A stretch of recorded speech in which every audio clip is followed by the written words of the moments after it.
that you are looking for a job and you have to sacrifice yourself in order to get a job.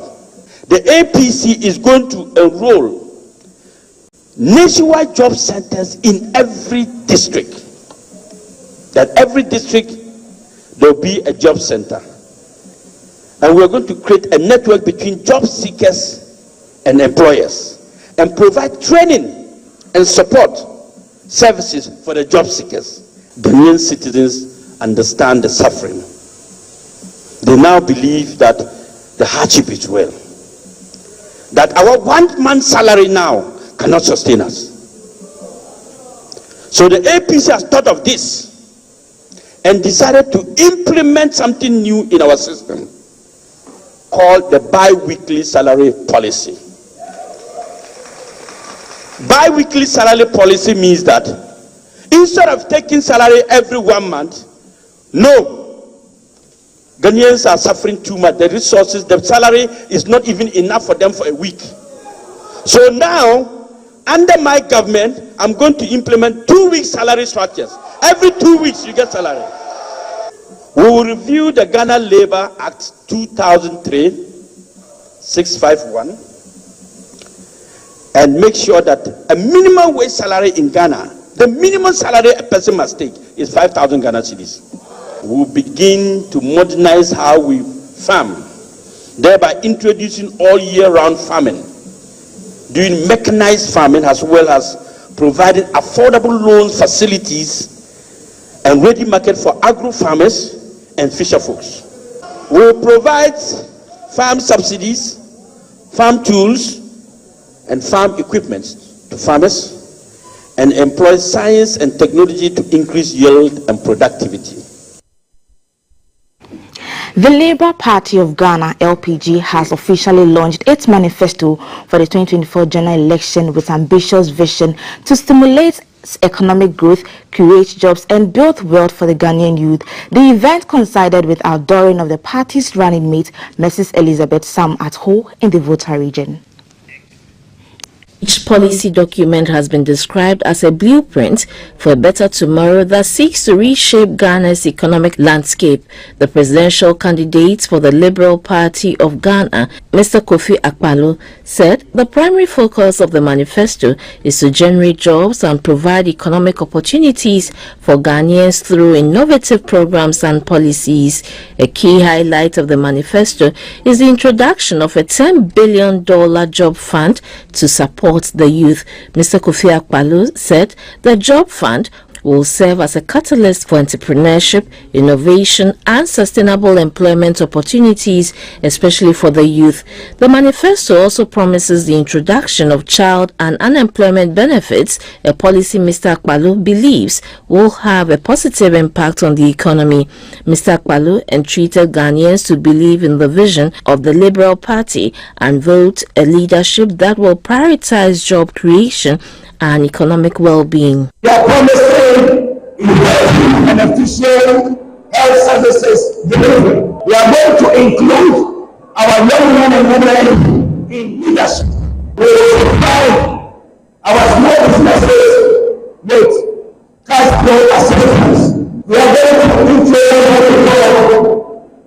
start a business voucher support program. The party also outdoored its vice presidential candidate, Mrs. Elizabeth Sam, for the 2024 presidential elections. Mrs. Elizabeth Sam expressed gratitude to the leadership of the party for the confidence reposed in her and outlined her commitment to driving equality and inclusivity in Ghana's governance if the LPG is voted to power. I pledge to work tirelessly to ensure that our party platform is built on the principles of justice, equality, and opportunity for all. We will not rest until every citizen has access to quality healthcare, education, and economic empowerment. Leadership of the LPG says with the launch of their manifesto and outdooring of their vice presidential candidate paves the way for a renewed focus on inclusivity,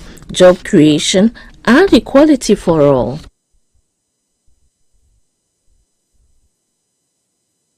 The possibility campaign trail of the presidential candidates of the NPP, Dr. Mahmoud Bawumia, is now in the central region. He visited some constituencies in the region to canvass votes ahead of the December polls. Dr. Bawumia promised that the Bawumia presidency will transform Ghana by addressing old age legacy challenges, uplift lives, support the vulnerable, improve the economy, and carry massive infrastructure developments across the country. The Accra region, the presidential candidate of the NPP, Dr. Mahmoud Bawumia, and his possibility campaign trail on Friday moved to the central region of Ghana. The central region is considered to be a swing region, though the NPP won the 2016 and 2020 presidential elections in the region. He is in the region to consolidate the gains of the NPP ahead of the December polls. His first port of call was Trifu Praso constituency. He called on the paramount chief of Trifu Mampong in the Trifu Etimokwa constituency of Brempong Apianyama. Nana Nyama applauded Dr. Bawumia for his contribution to Ghana's development.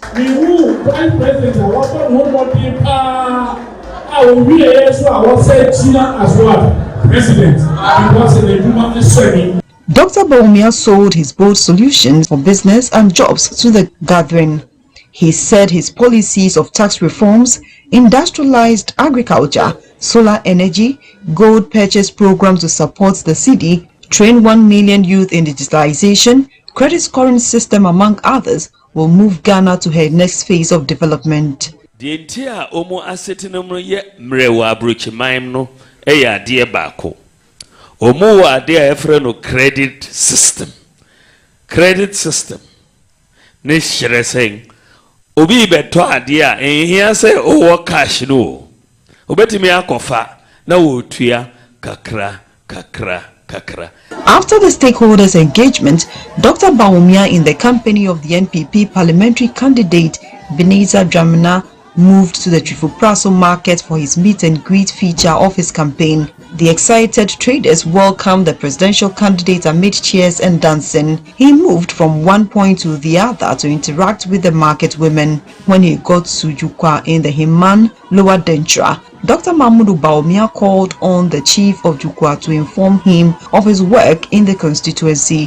Dr. Bawumia then moved to the stakeholder engagement with the people in the community. They were selected from the respective groups in the constituency to share their concerns with Dr. Bawumia. Dr. Bawumia said his policies is a cursory thought to provide solutions to Ghana's challenges. The parliamentary candidate for Himan Lower Dentra is Mr. Lawrence Ajinsem.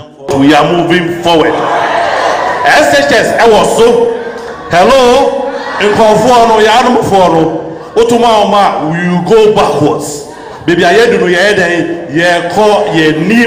Dr. Bawumia appealed to the gathering to vote for him in the upcoming elections. Dr. Bawumia concluded his work in Himan Lower Dentra with a community connect at Jukwa. He told the youth at the event that his ideas for them will give them jobs and put them in a global space, so they should vote number 1 on December 7.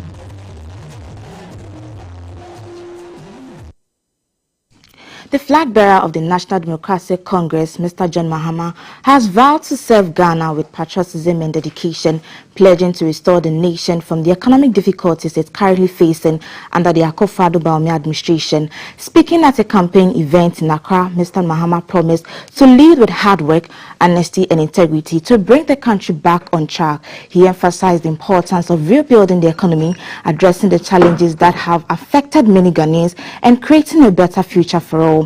He urged Ghanaians to vote for the NDC in the upcoming general election, promising to lead a government that prioritizes the welfare of people and put Ghana back on the path of recovery. I'll be a very unpatriotic citizen if the situation in which my dear country is and the dark future that my young people here are facing. I'll be a very unpatriotic citizen if I say that I will not put my experience and my integrity at the service of my nation so that we all can work together to put Ghana back on her feet again and to drive the elephant back into the bush. I do not make you any promises. There are two promises that I make you, that as I've always done when I was president, that I'll always tell you the truth and I'll be an honest leader. I'm not going to tell you what I can do. I will only tell you what is possible, because knowledge is strength. If you let the people know what the challenges are and you take responsibility for it, the people will support you to fix those challenges. We've had a government that does not accept responsibility for anything. Anything that happens in this country, they will either blame Mahama, they'll blame COVID-19, or they'll blame Russia-Ukraine war. Even after 8 years in government, they don't know how to take responsibility. And the principal element of leadership is taking responsibility. If you don't take responsibility for a problem, you cannot fix it.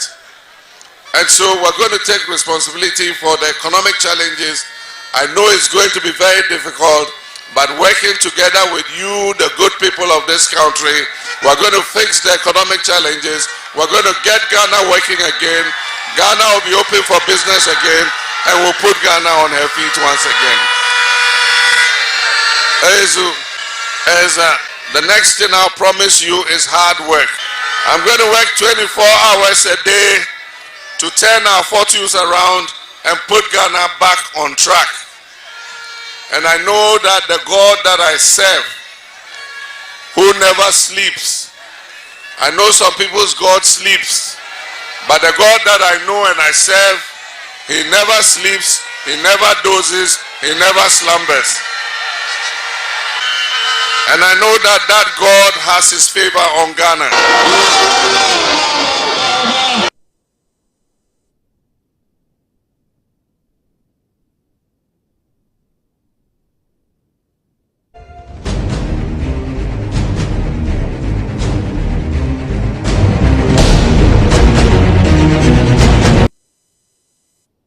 Now on the foreign front, left-leaning politician Nkrumah Dissanayake has won the Sri Lanka's presidential election after a historic second round of counting.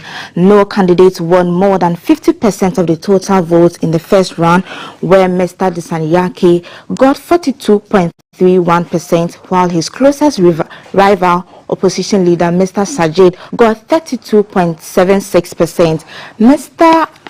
But Mr. Dissanayake, who promised voters good governance and tough anti-corruption measures, emerged as the winner after the second count, which trailed voters a second and third choice candidate until the weekend's vote. All of Sri Lanka's 8 presidential candidates since 1982 have seen the winner emerge during the first round of counting.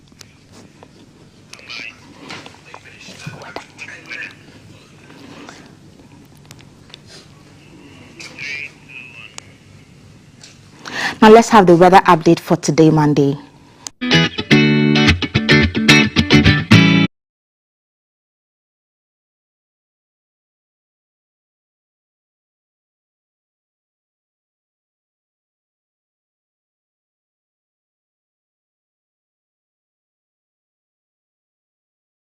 I have Fanyol from the GNet to give us updates for today's weather. Good morning, Felicity.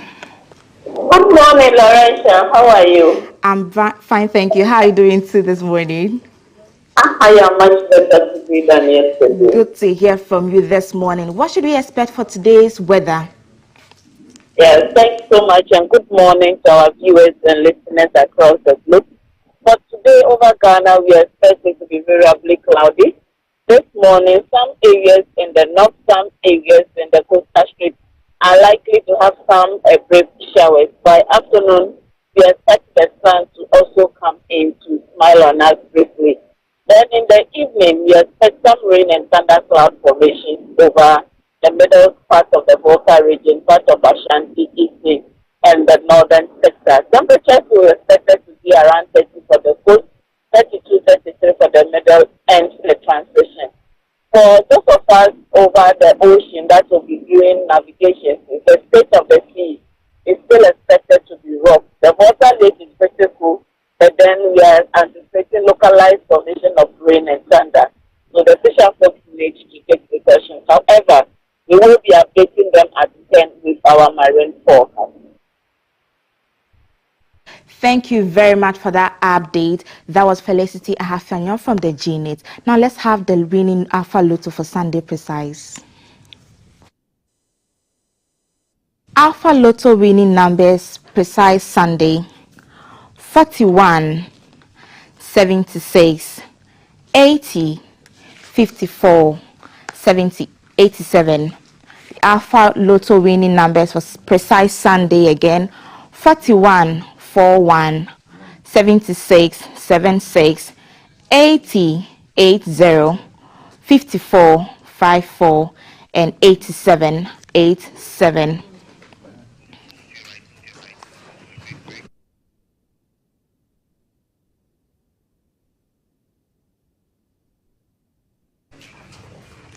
We're going for a quick break, and when we are back, the breakfast show continues.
here on GTV Breakfast. We're coming to you live from our Studio 1 here at the Broadcasting House in Kamda. We have a lot for you this morning just to keep you company at home. You know, it's the Nkrumah Memorial Day we're marking today, and it will reflect throughout our show, but we'll definitely give you bits and pieces of all that we bring you already throughout the week. There's health, BFS Clinic looking at dementia. Then we'll bring you the other stuff that Jill will be telling you about in a bit. I later on will be sitting to have the conversation with the first female president of the Ghana Bar Association.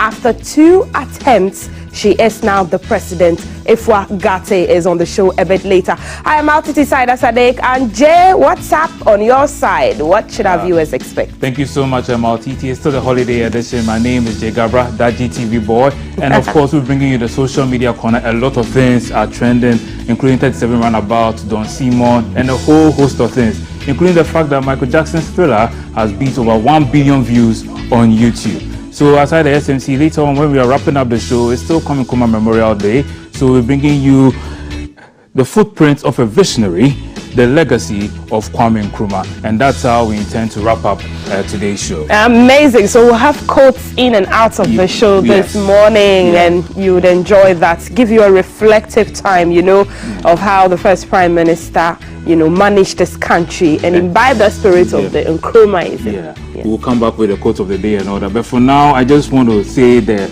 Alpha Lotto precise Sunday winning numbers. Right. There was a little mix up earlier. So these are the precise winning numbers.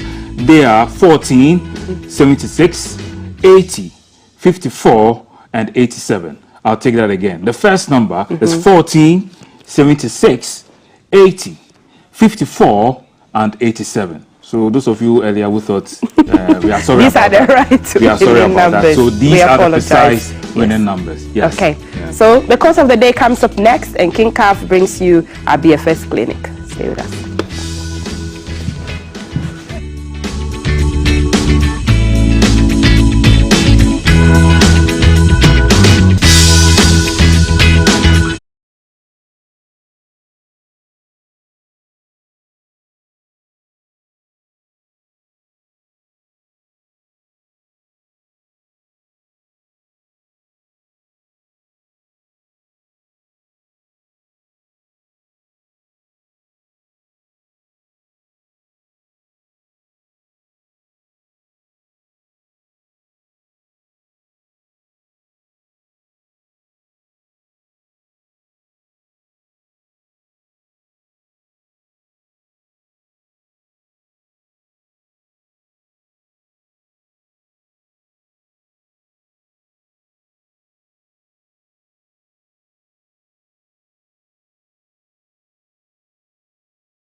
GTV Breakfast is a Memorial Day show this morning. It's a holiday. You are home resting, and yet here we are bringing you this entertainment and all that, you know, bringing you this program. We are happy to be here, are we not? I see my colleagues smiling behind the cameras.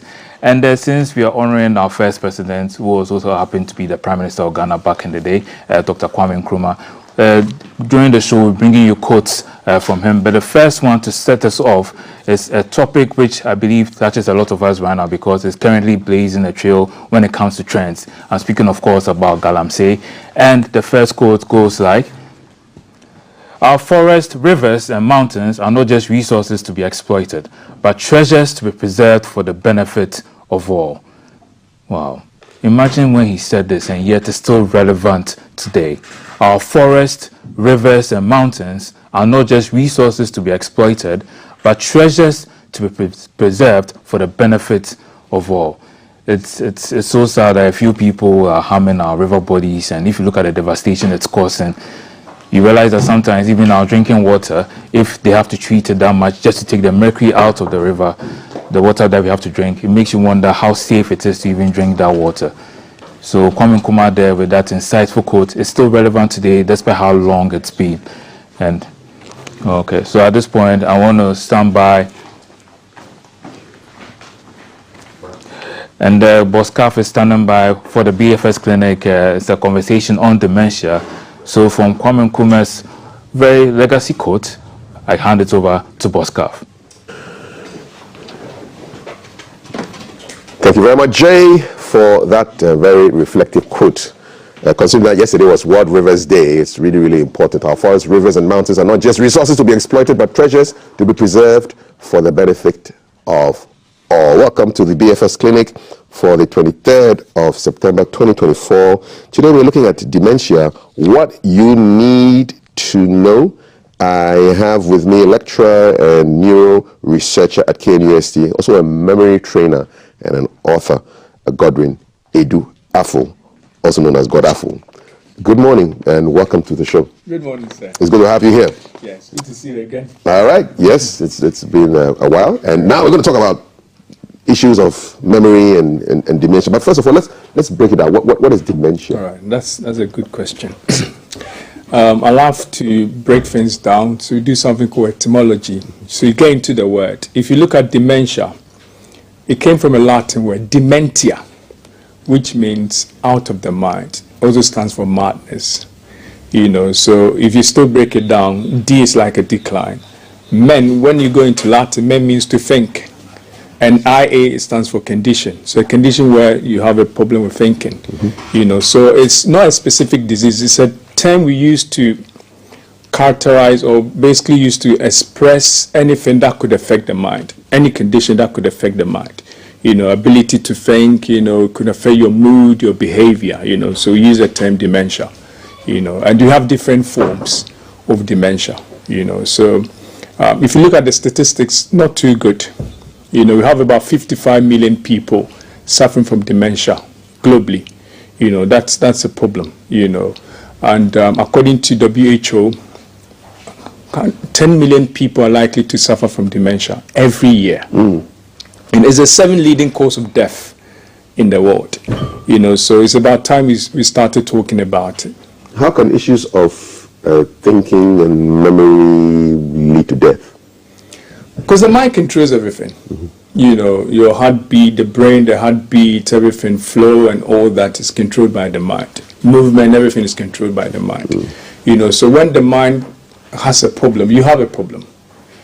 So usually when it all starts with the mind, so I keep saying this one, even when somebody is suffering from a bad condition and have a strong mind, you're likely to live well, and it's been proven, so everything starts from here. So when this one starts to decline, you go on that path, What are the early signs and symptoms of dementia? Early signs,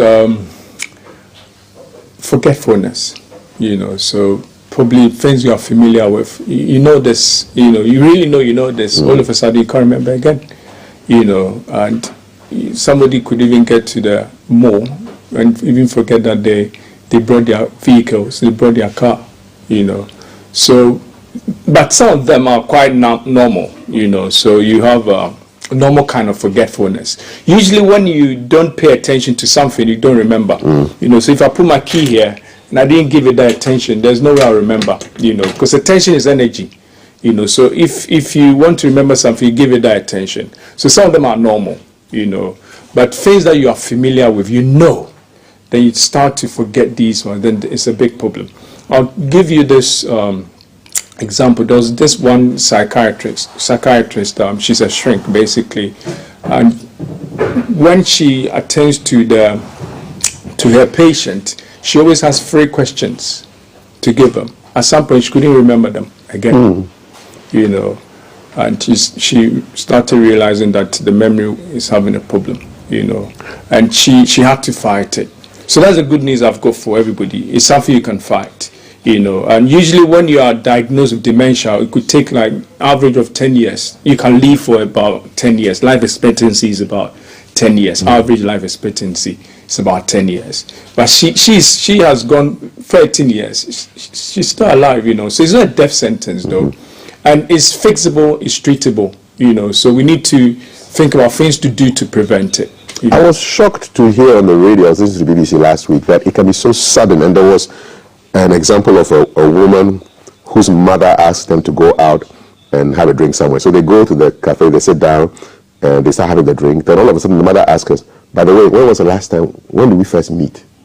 And this is her mother. Yeah. And she was like, wow. I know you.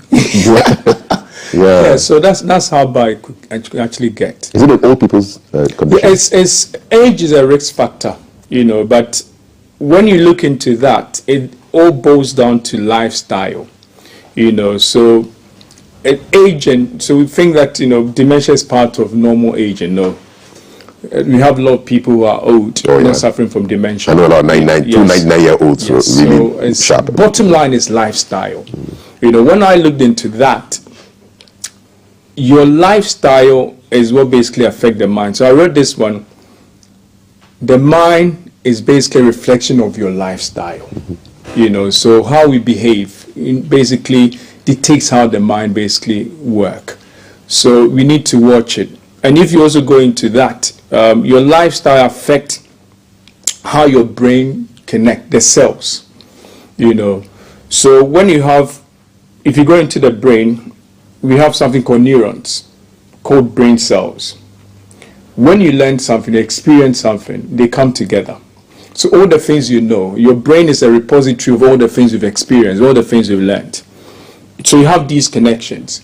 Now, when these connections have a problem, there's something called synapse. When there's a problem there, then you can't remember again.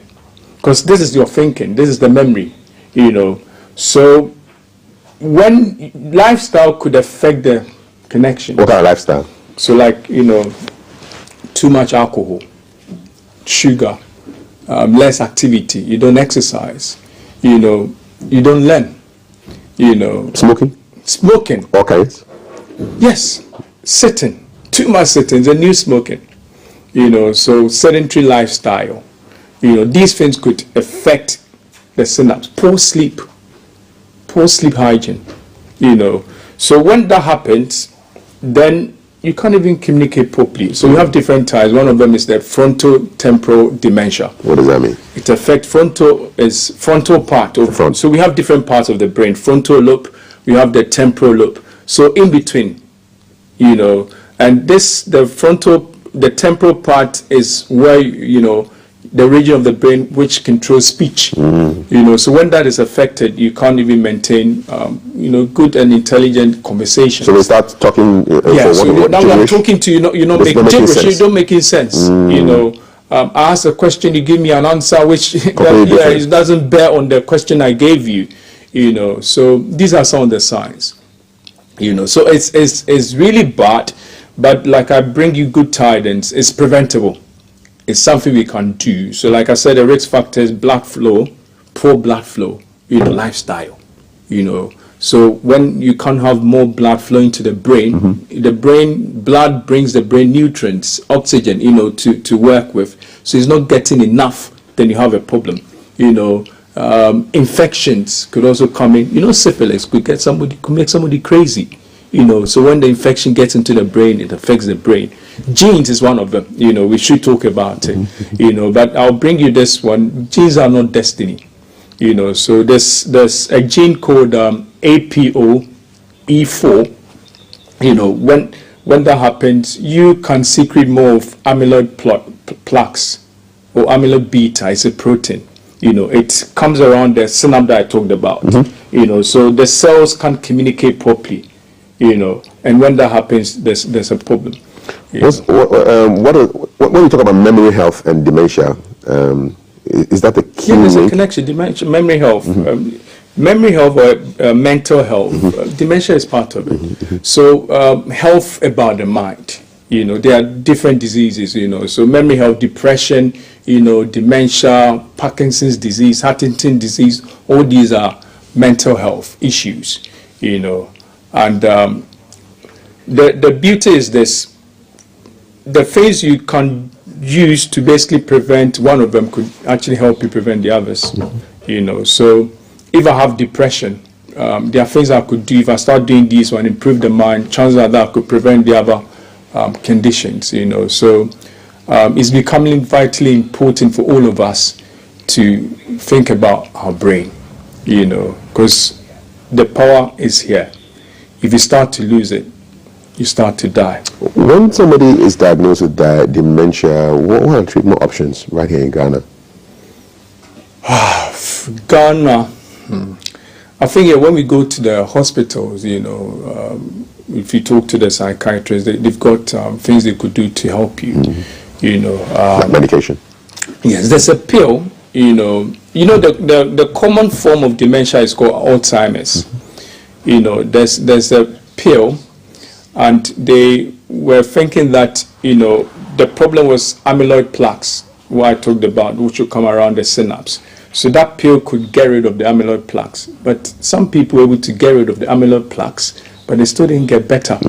So the problem is this: it's not just one factor; it's a multiplicity of reasons. So the things that I talked about. So don't just deal with one factor. Think about the others. Yes, yes. So when you take your time, its bottom line is lifestyle. You need to be intentional about it when it comes to improving your mind. And we could talk about some of the things you do to basically improve your mind. I saw it with my own dad. I mean, he had like dementia, and and a lot of the stress fell on my mother, who was looking after him. So, what do you have to say for caregivers of people living with dementia? It's a problem, because I keep saying this one: environment is very, very powerful. And many doctors experience the symptoms of the disease they treat. So the more the mind sees it, even if it happens, the mind thinks it's happening to you. So for caregivers, they have to be strong, super strong, and they need to have patience, and I keep saying this one, it's also become something to learn from, and also gives you that wake-up call, but bottom line is they need to be very strong as they do this and be patient, because it's quite a big of a problem dealing with somebody with dementia, because they act like a baby, so they become a little bit dependent. They can't do things for themselves. Some people even can't remember how to lace their shoes again, can't even remember how to dress up, so you need to take care of them like a baby, WhatsApp number is 055-556-1034. 055-556-1034. Questions to memory trainer, lecturer, author God Afu on the issues of dementia, what you need to know. Now, I don't know whether you said it earlier, but is memory loss inevitable? Memory loss, yes, you can. You can still improve your memory. I keep saying this one, there's no bad thing as good or bad memory. There's no such thing as good or bad memory. All we have is untrained and trained memory. So you can train it like a muscle? Yes, your mind is like a muscle. I'm still looking into that thing is a muscle though. Because the more you train it, the stronger it becomes. If you stop training it, it starts to decline. Okay, take us into the gym for the mind. What are some exercises that one can do to make our minds stronger, memory stronger? Okay. So let me start with the simple things you could do. Normal walking. Walking is good for the mind. Super. 30% reduction in chances of getting Alzheimer's. Just by walking. Walking. Fast walk, slow walk, brisk walk. So it has to be a little bit active. How long? For between 10 and 30. Between 10 and 30 minutes daily. Daily. Super for the brain. Because when this walking came from a word, there's another word tied to walking, is a synonym, perambulating. Now look at this way, if you look it up, from ambulating. So when you see in the ambulance, what's happening? You're getting treated. So when you are walking, you are getting treated. Walking is medicine. Super. Walking.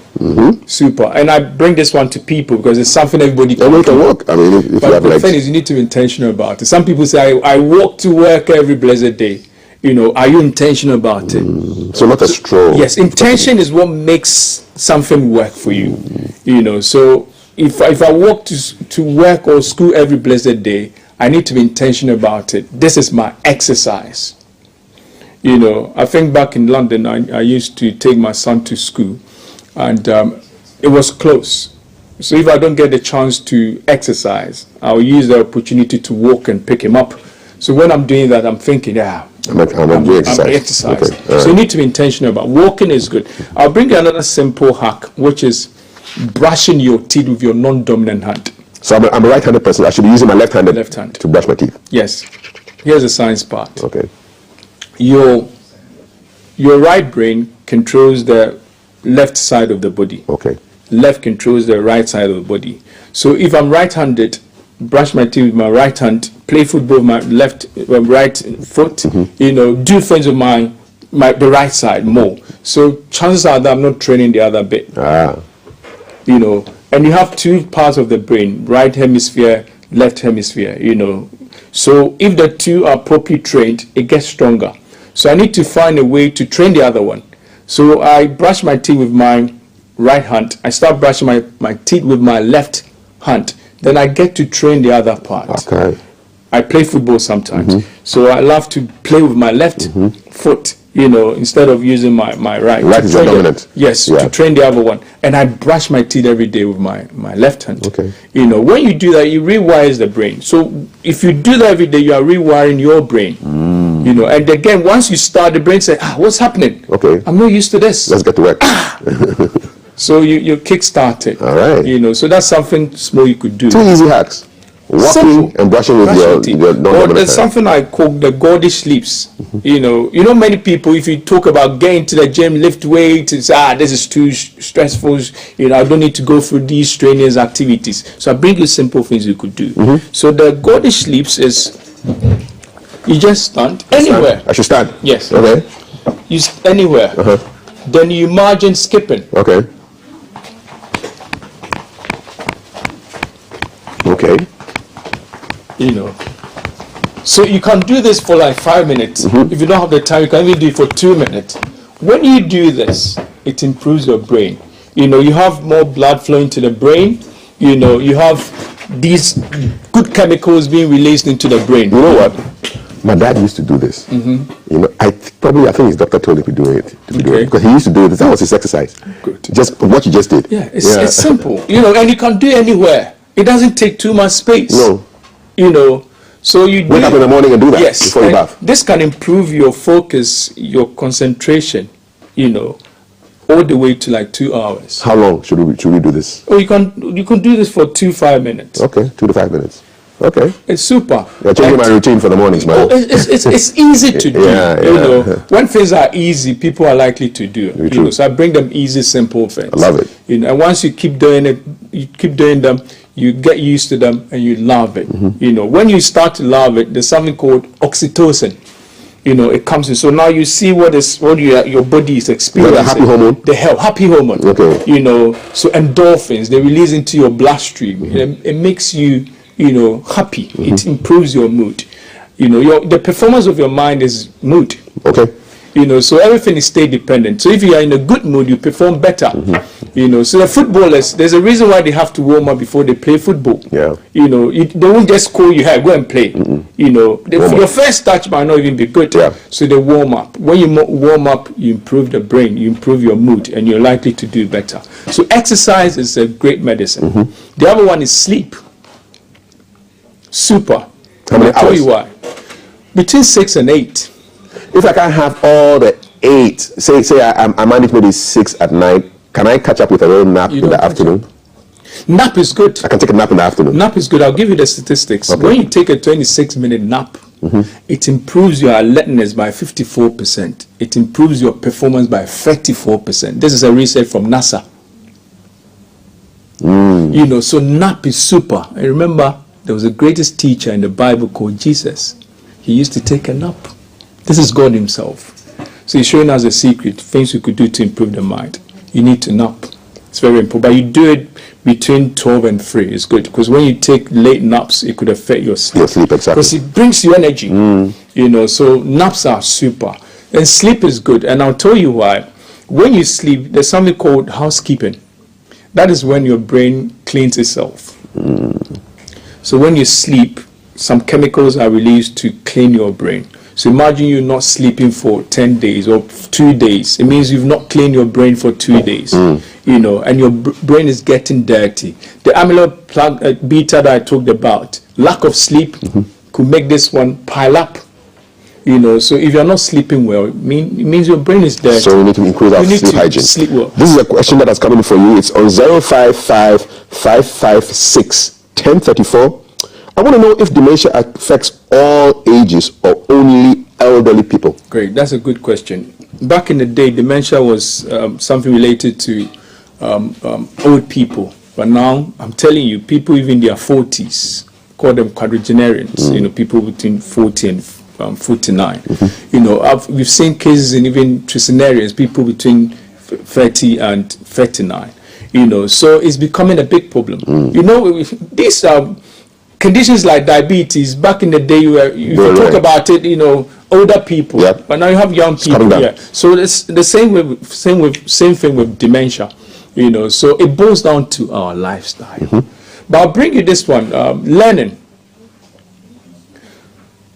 It's a great defense. So there was a research that was done for nuns when they were leaving.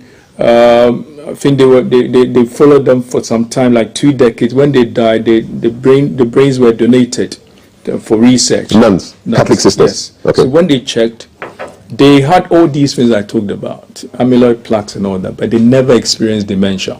Why? And they realized that they had strong cognitive reserve. What does that mean? They were learners. Okay, we're always learning stuff. Yes. Learning new things. New things. So learning becomes a great defense. And I'll tell you why. When you learn, like I said, you make connections. So if you learn and you keep remembering, the synapses are getting stronger. So you have strong network. So I know this about the bottle, but if I could have another way to understand this about the bottle. So when one path is damaged, I still have another path. You see dry. That's a reserve. So I still have a reserve to fall on. You know, so when other parts of the brain, other parts are affected, I still have strong reserve, you know, and, you know, it staves off dementia. Awesome. You know, so learning is good. We all need to become great learners. There's a word called philomorph, love of learning. Everybody needs to learn and know how to learn. I'm glad you said this. Just on Friday, Joe Latti, the great commentator, was buried. He died at 96. I could have conversations with him about AI. He's a 6-year-old guy talking about AI. And just last Saturday, I met an author who is 99 years old, a former WO1, Joseph Hammond. He's authored a book at 99. You know, so it's learning. It's the greatest defense. You know, so because the brain was created to learn and improve. That's how come Einstein wrote this. When you stop learning, you start dying. When you stop learning, you start dying. We want to learn, and before you go, we want you to give us a simple memory exercise that we can carry. I know there are lots of them. Yes. And give us one. So I'll bring you the association technique. When you learn, you try to attach it to something. You know.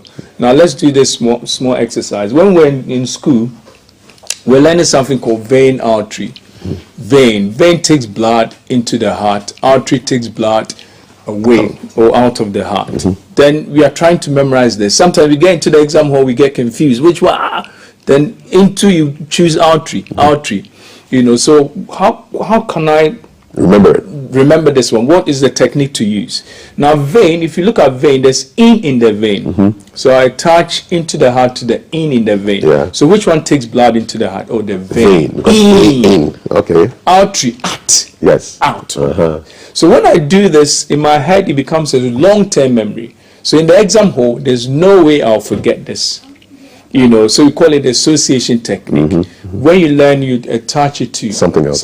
And you are building cognitive reserve. Because I know about this vein taking blood into the heart. That's one network. I also know the in there, that's another. So if you look into my brain, my network is expanded. As opposed to somebody who learned to just like, oh, vein takes blood into the heart. That's it. So more associations makes it better. Yes, have more connections. Quick question. How do you handle situations when you are speaking and you become confused? And then you realize you are saying something unrelated. So at that time, you need to pause, take a deep breath. But again, it starts with your preparation. You know, you are an expert in that area. It starts with preparation. You know, so you need to prepare well.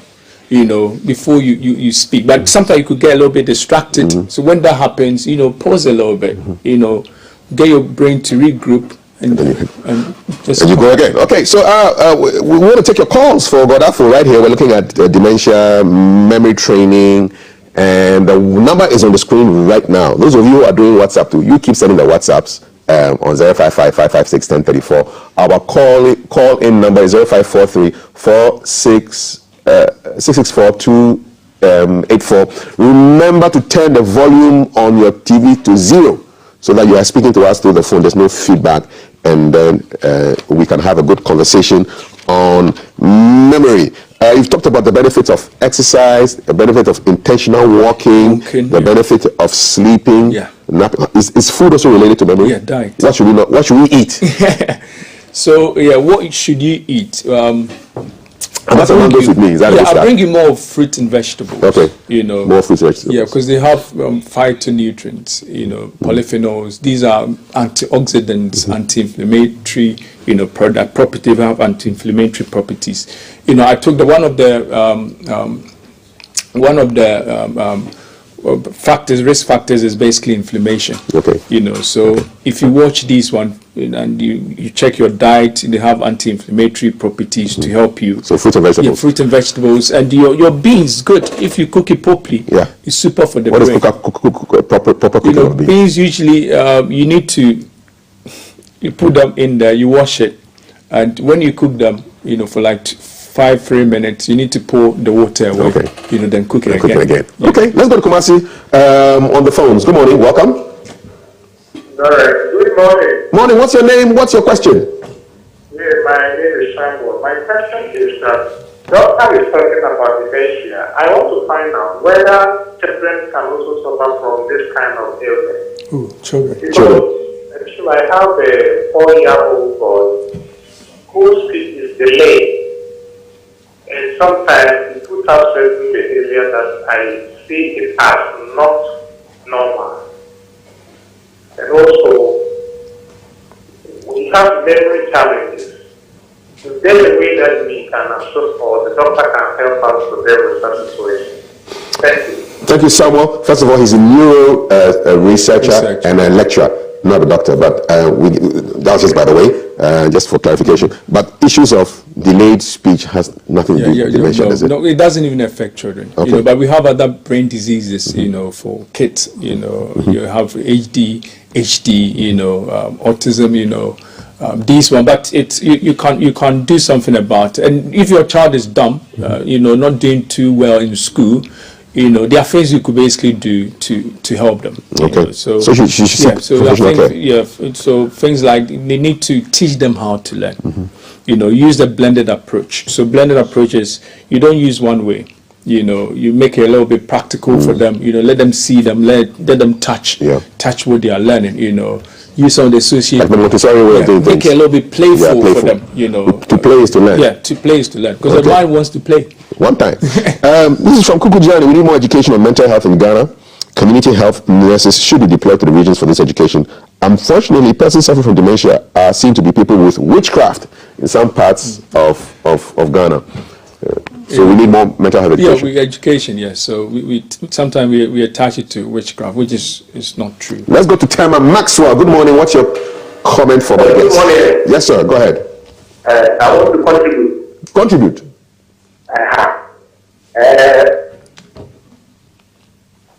In the creation, two things God gives to mankind, which is free, and it helps to exercise your brain.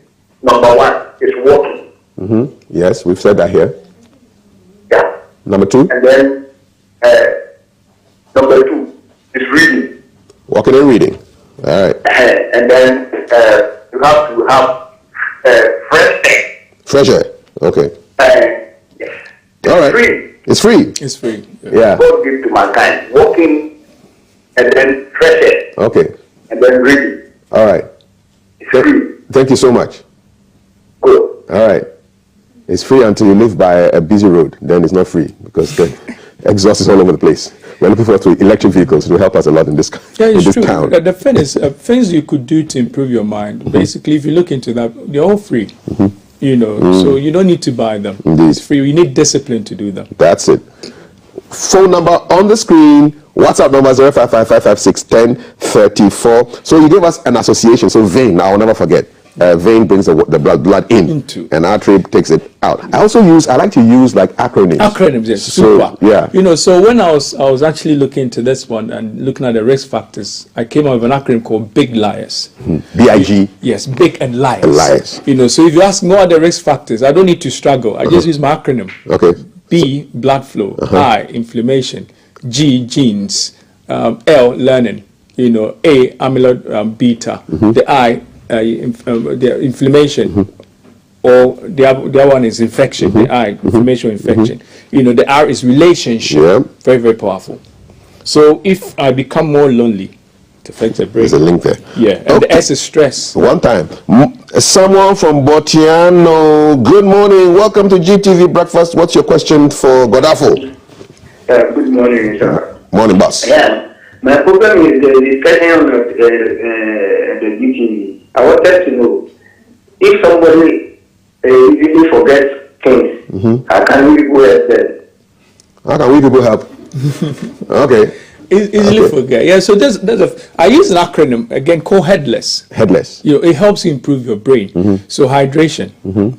Exercise I've talked about it. And the diet bit we talked about it. So they need to do more fruit and vegetables, eat well, prevent too much sugar, alcohol and all that. Then L is the learning bit in there. Then the E is the environment, the people we bring in there. The S is sleep, and the other one we don't know is sunshine. Sleep and sunshine. Early morning sunshine. It releases something called serotonin. We should meet the sun, meet the sun. Early morning.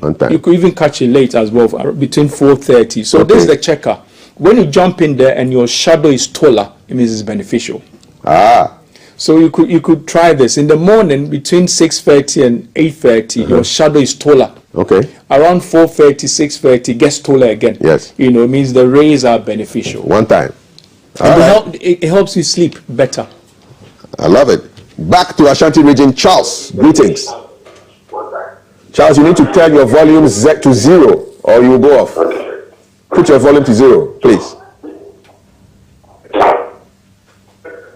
Every Charles is my younger brother. My younger brother is Charles, and I can turn you off at any time. Yes. Yes, sir. All right, sir. I want to know, how do you identify that the person is having dementia? All right, now turn your volume off. You are off, and then I'll hear from Godafo. Thank you. Take Charles off. Yeah, the best form is for you to have the test. The doctors will know. But when you have these signs that we're talking about, things you are familiar with, you can't remember again. All right. I know you. Now I can't remember. Yeah, but we keep walking. Yesterday I even met you. Now I meet you, I can't even remember your name again. So these are some of the signs. You know. But the best way to test is to test it. Yeah.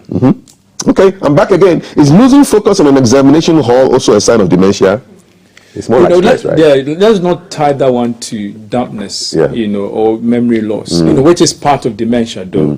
These normal kind of forget. You didn't prepare well. You were scared, especially in the exam hall when you entertain fear.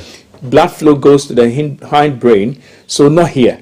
This is the part for thinking. This is for thinking. So the deep thinkers. Yes. So there's no energy here. It's gone here. What is the back of the hair for? This is cerebellum. It's for movement. So when you entertain fear, the brain thinks there's danger. It wants to run. So I need to run away. So you can't remember. So the athletes, is most of their blood happening in the back of their head, what? Yeah, so they do more of exercise that improves the hindbrain. But they also need this part. Because you need the thinking bit, judgment also to know. Because like long runners, they need to know, when do I speed up? When do I slow down? You need a frontal lobe to do the thinking for you. So you need to train every part of your body, of your brain. Does that explain why some very deep thinkers have big heads? No. The big head. The brain, we all have the average size. It weighs 3 pounds. My brain is the same size as yours. Same size. No, that's the size of my head. But the thing is, when you keep training your brain, especially a part called the hippocampus, that's the memory center, that could grow a little bit bigger. Okay. More power to the hippocampus. Let it get bigger. Are we going back? Do we have somebody else on the line? No, we have a beep. Boop, boop, boop. Gilbert, good morning. Gilbert. Gilbert has gone. I'm sorry. Put it on me. Okay. The number is still there. It's on the phone. It says on the phone. It's on the screen. And you can just call it. Our WhatsApp number is 055-556-1034. Any messages of hope you want to share with people who are experiencing memory loss? Yeah, so this is what I want to say to everybody who is actually going through dementia or probably problem of the mind. It's preventable. It's good news. It's preventable. You know, you can overcome it. There are things you have to do to, like the things that we talked about. It's not a death sentence.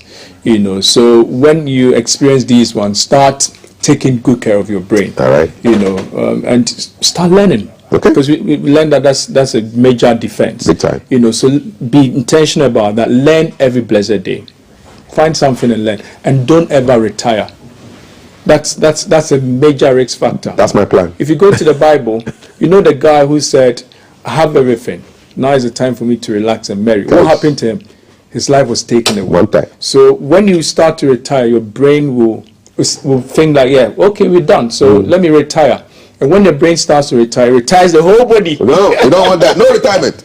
That's what Ronaldo is still playing. He's almost 40. Last caller, Yusuf. Good morning. Good morning. Morning. You're alive. You are the last caller. Make it brief for me. Oh, okay. My name is Yusuf. In fact, thanks for such educated program. All right, please. My question is, can anxiety lead to dementia? If you're keen on getting something and you are not able to get it, can it lead to that? Because you've been thinking about it. Thank you very much. Yusuf, you are our last caller. Anxiety linked to dementia. Anxiety, depression, stress, they are quite related, you know, and is according to research, it's a major risk factor, you know, so don't be too anxious, you know, just be a little bit free, you know, and always have your plan. Okay. Yeah, always have a plan. Yeah. Yamusa from Northern Region, please, I have a memory loss instantly, but then I remember it later. What is that? What can I do? He loses it, shut down now, and then later later it comes back to you, you know, so you can't remember it now. But the thing is, once your mind start going to, I want to remember, the mind goes to work, and at some point it brings it to you. Back. You know, but the things that they could do, the headless, you know, exercise, you know, check your diet, don't sit down for too long. You know, the learning bit that people, we don't know. When we sit down to learn, we do more than 1 hour, 2 hours. Some people say I go 6 hours. You're killing the brain because the brain goes under stress. So we should know how to learn. You need to learn in short cycles. You do 30. That's why I wrote this book, 37-7. Yeah, I gave you a copy. Yes, 37-7 Secrets to Learning. It shows you how to learn. Yes. You know, when you learn, you want to do 2 hours. Do 30 minutes. Then you get up.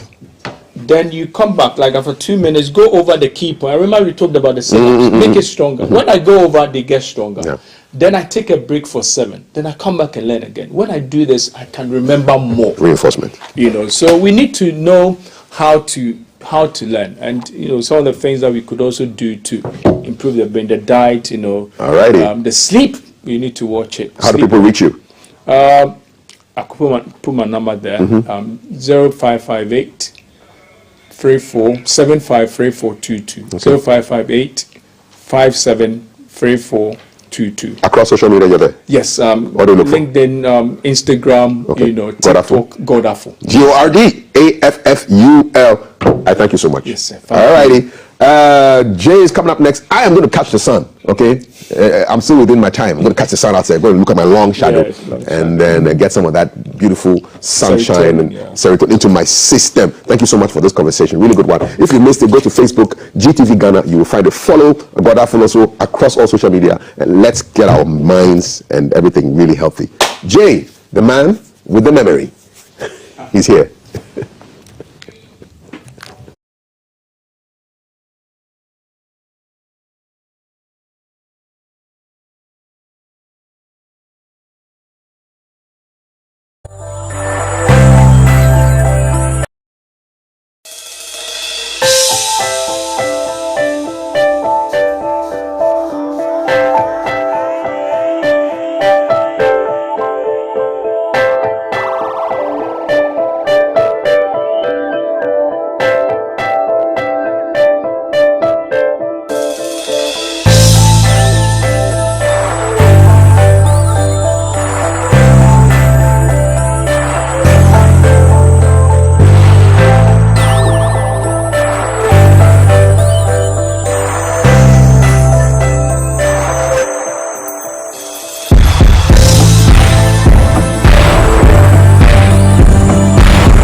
me, J. Gabra, that GTV boy.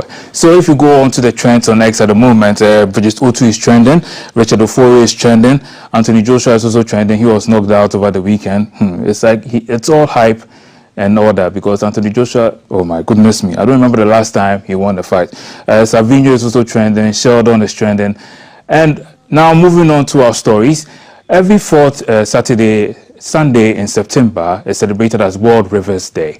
It's a day, earmarked to honor the river bodies that surround us and the kind of legacy that they leave for us in terms of how they sustain our ecosystem. So now let's take a trip all the way down to River Nkrumah and see how we are honoring World Rivers Day.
It's very disheartening.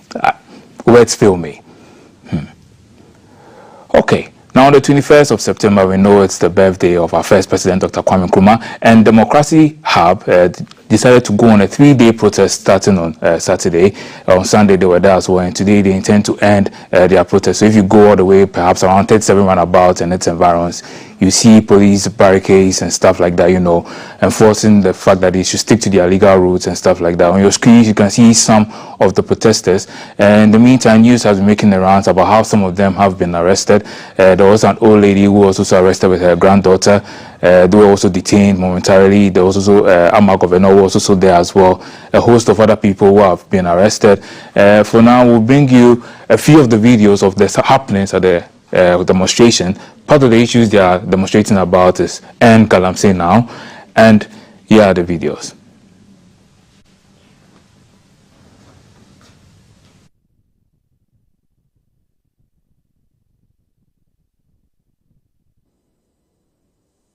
More galamsey. 2 years, 10 years arrested for no more galamsey. Not that we committed a crime, not that we beat anybody, but we said no more galamsey. Let it go wild. Let it spread. Let everyone know. 10 years old arrested for no more galamsey. 62 years, 10 years arrested for no more galamsey. Not that we committed a crime, not that we beat anybody. So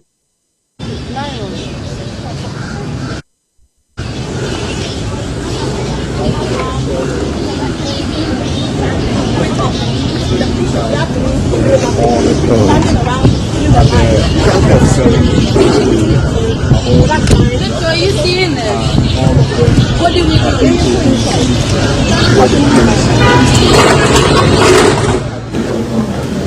So if you've been going through town over the weekend and been wondering why there's so much traffic along the Nkrumah Highway, for instance, it's because of this same here demonstration.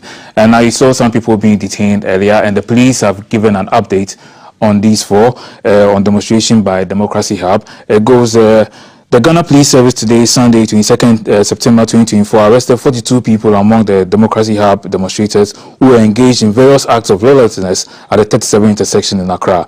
The demonstrators who had unlawfully assembled at the 37 intersection were seen attacking the police officers performing their lawful duties, entering a police vehicle to remove the ignition key and throwing it away, pushing down police crash barriers, obstructing traffic, causing unlawful damage, and disturbing the peace, among others. All the suspects, including some of the leaders of the group, are in police custody and will be put before the court to face justice. The police are on a manhunt to get the rest of the perpetrators, including Oliver Vomabo, one of the leaders of the group arrested, to face justice. And number 5, we would like to once again thank members of the public for your cooperation and wish to assure you that the police remain committed to keeping the peace and ensuring security, law and order. This is coming from Grace Ansar Nkroful, who is the Assistant Commissioner of Police, Director, Public Affairs. So there's that whole tussle between the protesters and the police. The police have also released their statement. We will wait to hear from the protesters as well if they'll still go on their third day of the strike, the third and final day of the strike, which is happening today. So they are still looking for Oliver Vomabo. And we're moving on. We're still celebrating Dr. Kwame Nkrumah, and we'd like to give you this performance by Brian Jefferson. We performed this earlier at the second coming of Nkrumah, played by Latif Abubakar for Globe Theatres, Globe Productions, and it's a beautiful rendition of Kwame Nkrumah, and I want you to enjoy this as well. Freedom! Freedom! Freedom! Freedom! Freedom! Freedom not in the sense of political freedom, but freedom in the sense of economic freedom. Some of our leaders are selfish, and we as individuals are following the same path, which is the root cause of all our problems. Think. The time to think is now. This is the time to create a change. We must act now.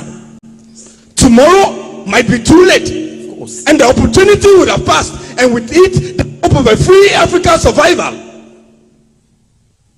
I remember when I stood on a similar podium in March 1957 in my homeland Ghana, and I said, we have won the battle, and here again we must rededicate ourselves in the struggle to emancipate all the territories across the whole of Africa. For our independence is meaningless unless it is linked to the total liberation of the African continent.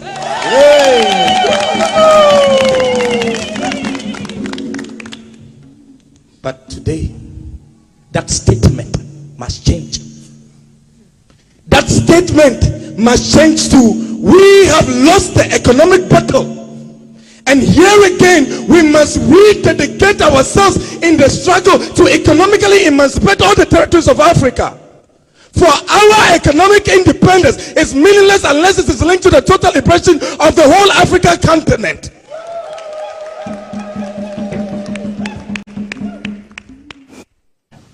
Beautiful performance over there, giving me the chills and all that. Kudos to you, Bright Kekeli Jefferson. I've had the honor of performing with you before. Back all the way in 2017, we did Fences together, August Wilson's Fences. Yeah, so shout out to you this morning. Great performance, remembering the man, Dr. Kwame Nkrumah.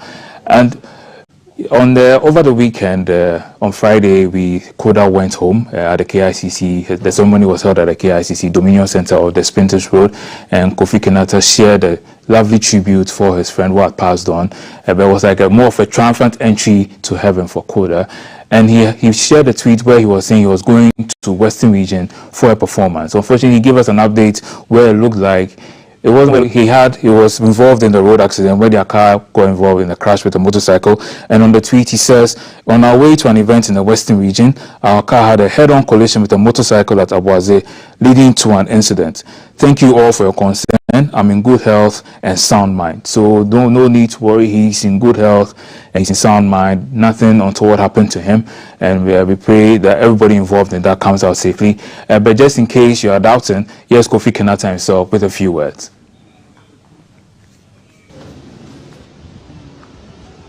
I say, Obiano Huye, but I say for one concern at Eshabagan, Maba Mahamu will show in you. Carlo Oberfehen on the local program. No, you will show on Nkroful in the Carlo Oberfehen on the local program. No, no moto, Nkroful what's not across no, into no, Obo moto no.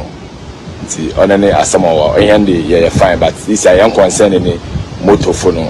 You'll follow up, Bibiana, Yabamo, and updates. Yeah, Yabon paid one of what's a moto now. We are obey okay.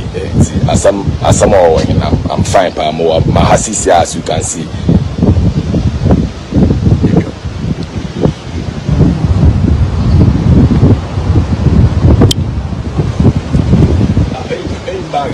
Yeah, Obag Moko. Yeah, we other drive will be out soon. You all can the driver died at your spot. Drive will be out. Events, car or kind of muffin events.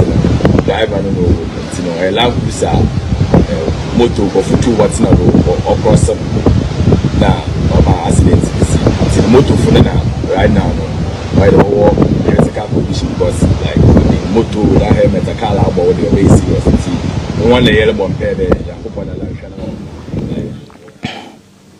yeah, so Kofi Kenyatta, they're giving us the details of what exactly happened. You know, when stuff like this happens, a lot of people come out with rumors, and then he's clarifying there, for instance, that the driver didn't die on the spot. By now, it's those on the motorcycle who weren't wearing their helmets and stuff who are in critical condition, so he's worried about them. But for him, he's safe. The driver of their Land Cruiser is also safe as well. So cheers to life, and we thank God for life, and we pray that those on the motorcycle come through safely. Amen? Amen. Now, while people were protesting and we are celebrating Dr. Nkrumah's birthday and all, the extravaganza also came off over the weekend, and we have some highlights for you.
You guys are crazy. I love you too much.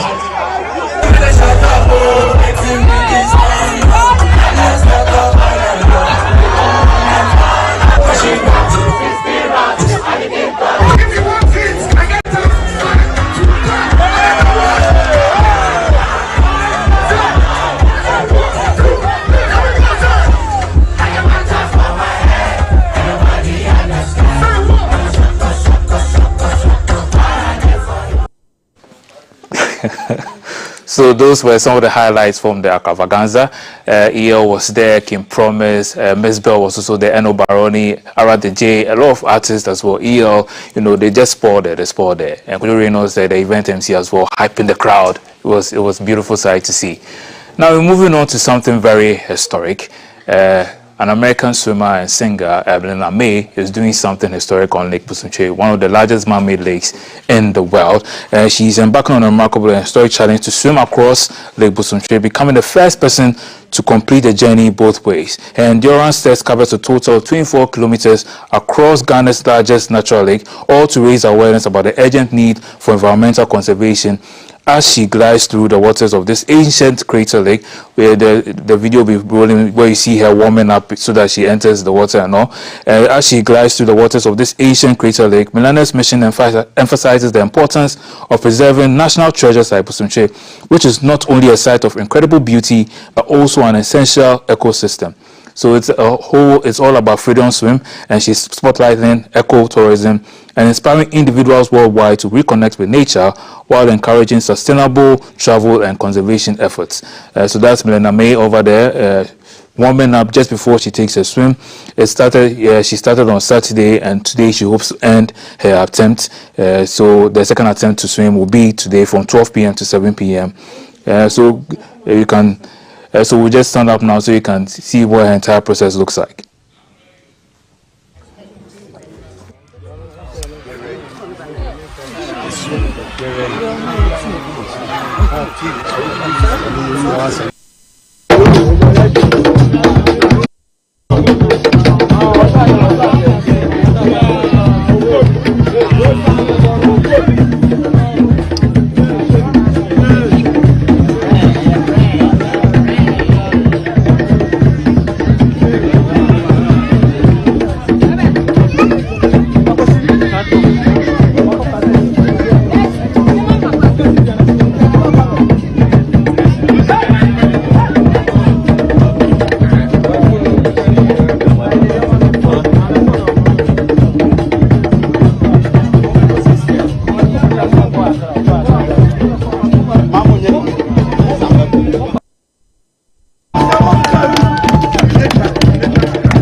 You know, so and they shared a snippet of it on their Instagram.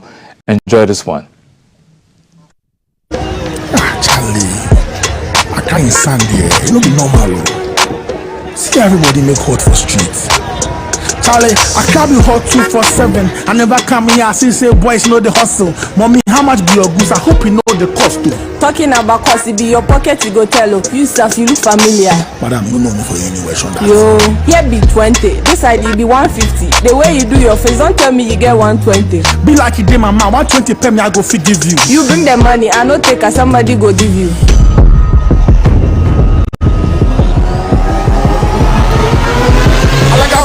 Bro, if I catch you, go see. I swear, if you catch me, see the way you dey breathe. You think say everybody you feel wash it for the street. This time you touch wrong meat, I swear you go bleed. Hey, your bolo to it, your body I no eat. I enter public toilet where you fall for the 2 green. This guy be strong. I go catch this guy. Chala crowd make hot. The way I dey suffer. If this guy kill me, beans be my last supper. I go gym 25 years, there's no fight. Today I get my chance, I go come out on the ice. If they bust your money where you see them for streets, they talk your matter where you catch them for streets. You forbid them, you forbid them, you forbid them, you forbid them.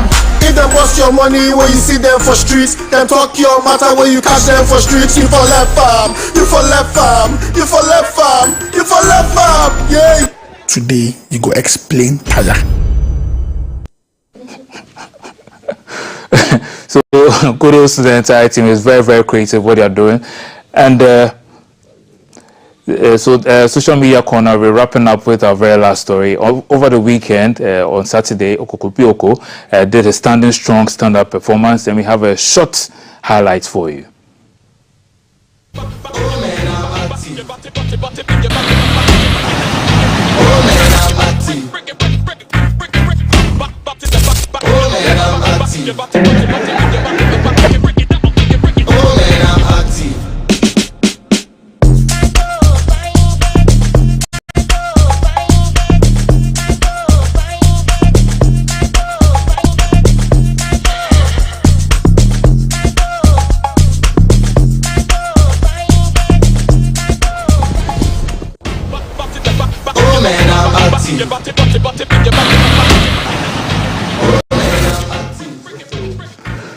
I want to ask him one question. How did he feel when he was doing his grand entrance, you know, with the strap on and everything? Was he comfortable? How was he breathing? Was he afraid something would be crushed? Anyway, kudos to the entire team, including Obi and Ponsa. It was a great performance. If you missed it, maybe don't worry, he may repeat it somewhere. I don't know. It will be streaming somewhere. So this is it for Social Media Corner. Thank you for staying with me. The show isn't over. We'll be right back after this break.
But if you buy the preferred, you get to input your own preferred 5 digits. Buy. Now follow the prompts and confirm. Now the luckiest. The luckiest is regulated by the NLA on the Caritas platform, not for persons below 18 years. TNCs apply.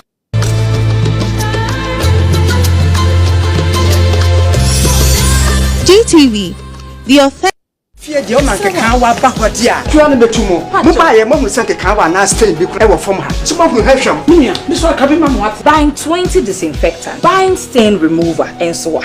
You were buying liquid soap, buying zone power bleach. And the cake can be brave. Was a few more hospitals, schools, canteens, warehouse, factories, and no beer. I was so used 0243 10 48 83 and then 0541 80 80 96. FDRG.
Celebrating 115 years of the birth of Dr. Nkrumah, first Prime Minister, first President of Ghana. My name is Kafri Day. You're watching GTV Breakfast. We're going to take you over, as part of headlines, to the Subil River in Nkroful, Western region, where illegal mining activities are destroying another historic river. Here comes Alan, the day after we celebrated World Rivers Day, and our rivers are nothing to write home about. And we're going to shine the spotlight on one of the rivers that are being destroyed. Alan, good morning. Welcome. What can you report?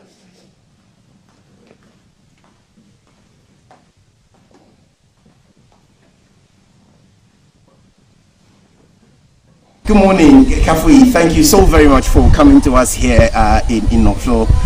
This is the birthplace of Osagyefo Dr. Kwame Nkrumah, and is quite interesting, rather ironic to think that yesterday was the day when we celebrated World Rivers Day. The river by which I'm standing is known locally as the Subil River, Black River for short. It holds a place in the history of Ghana, in that our first president, Osagyefo Dr. Kwame Nkrumah, was born only meters away from this river. He once crossed this river, and legend has it that even a prophecy into his life, albeit locally, has its source from this river.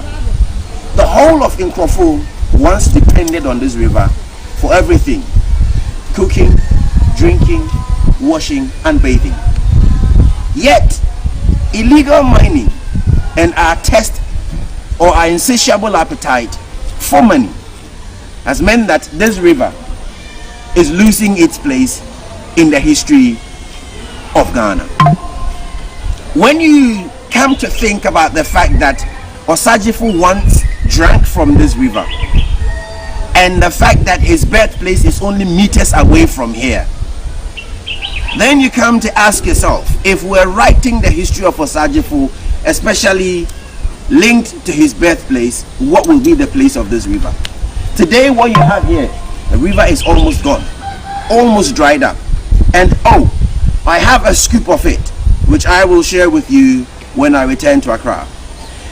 If you have the benefit of our aerial video, you'll find that just across the bank of this river on the other side are mine pits. And Stephen, the curator at the Osagyefo Mausoleum, tells me that the beginning of this activity was reported. It fell on deaf ears. And today what we have is its impact on a river that isn't only historic, but also key to the livelihoods of the people of Nkroful. It's a shame, really, given how vast the destruction, the cutting down of the bamboo trees. If I take a walk along the banks of the tap so that my camera will come closer and give you a good close-up shot, you will find that whereas in a few weeks gone I couldn't have come this way, today I could even go down, and if I'm not held back and I am so tempted, I could even step in there and I'll be in the mud. Now the water is gone, no sign of aquatic life in this water, and I dare you to try, take a cap and go for this. You won't survive beyond an hour.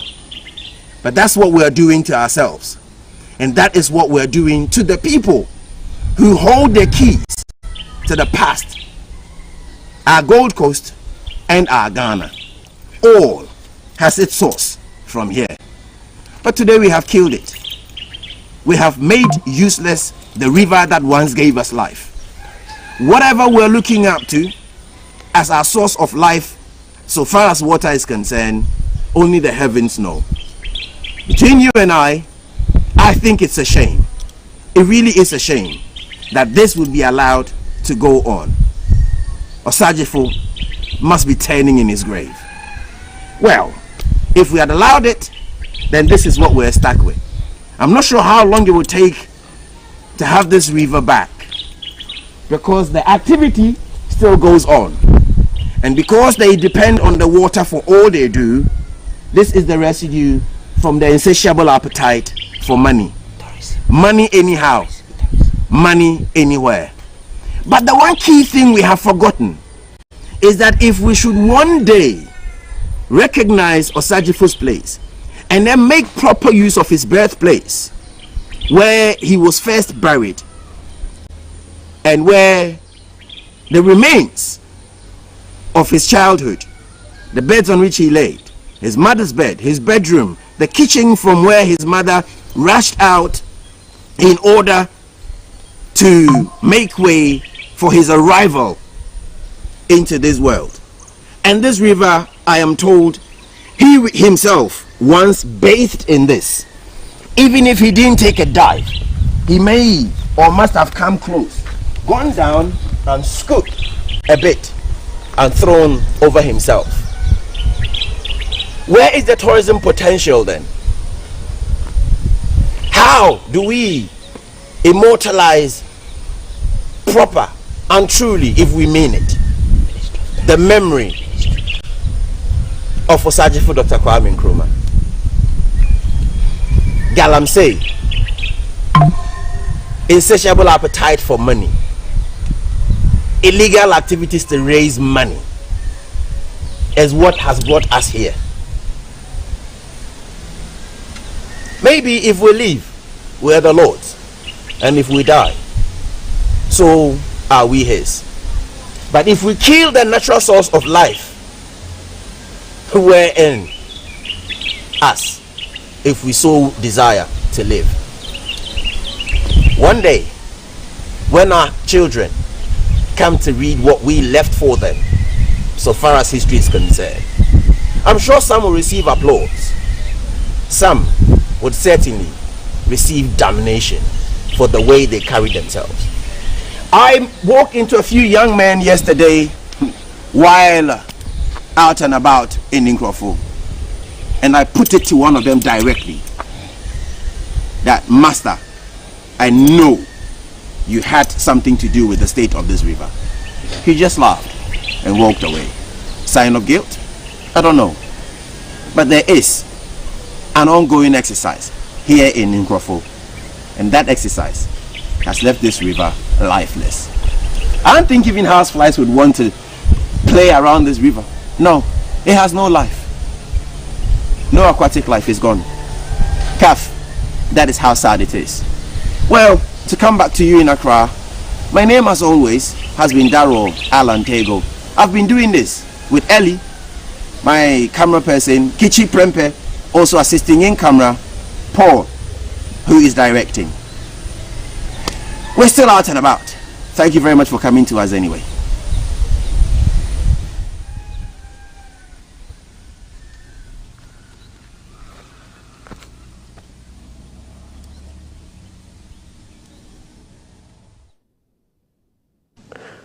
I mean, this is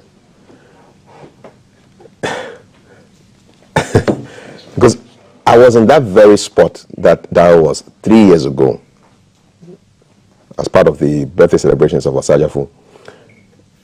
The river did not look like that. Water Resources Commission, bow your head in shame.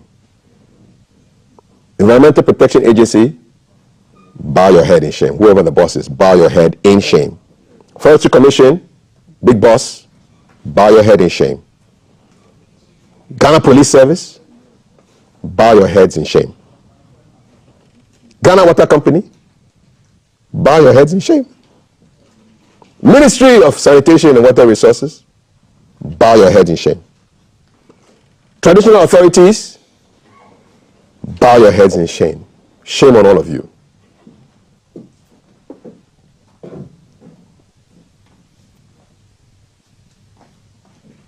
Let us observe a minute's silence for the death of our rivers.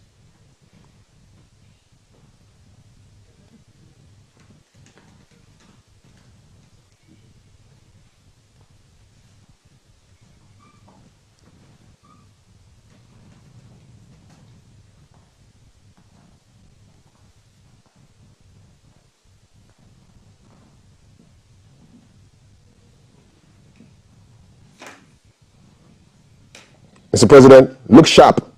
Otherwise, you will leave office and you will be bowing your head in shame forever.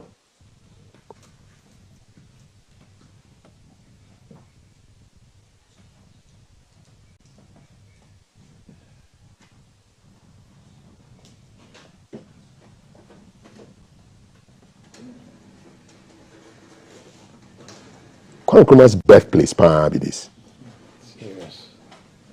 Wow. My guests are here, very solemn. Engineer Jabaku Kudiabok Okanse, he's from the Center for National Interest and Research. And Malguna Raymond Tuvi, who's the chief and a media and development consultant. Gentlemen, you are welcome. Thank you, Kafwe. What are your initial, I'll start with Mr. Kansi. What was going through your mind, what was going through your heart when you saw those pictures from Nkroful, the birthplace of the founder of the Republic of Ghana? For me, this is a complete leadership failure. And now if I say leadership failure, not necessarily the ruling government, but it cuts across the two major political parties, the MPs that we have, and including the Speaker of Parliament, like you mentioned, other institutions. It's a work of a failed institution. We don't have strong institutions that can address national issues. And it's very sad. I wonder what type kind of water they drink from.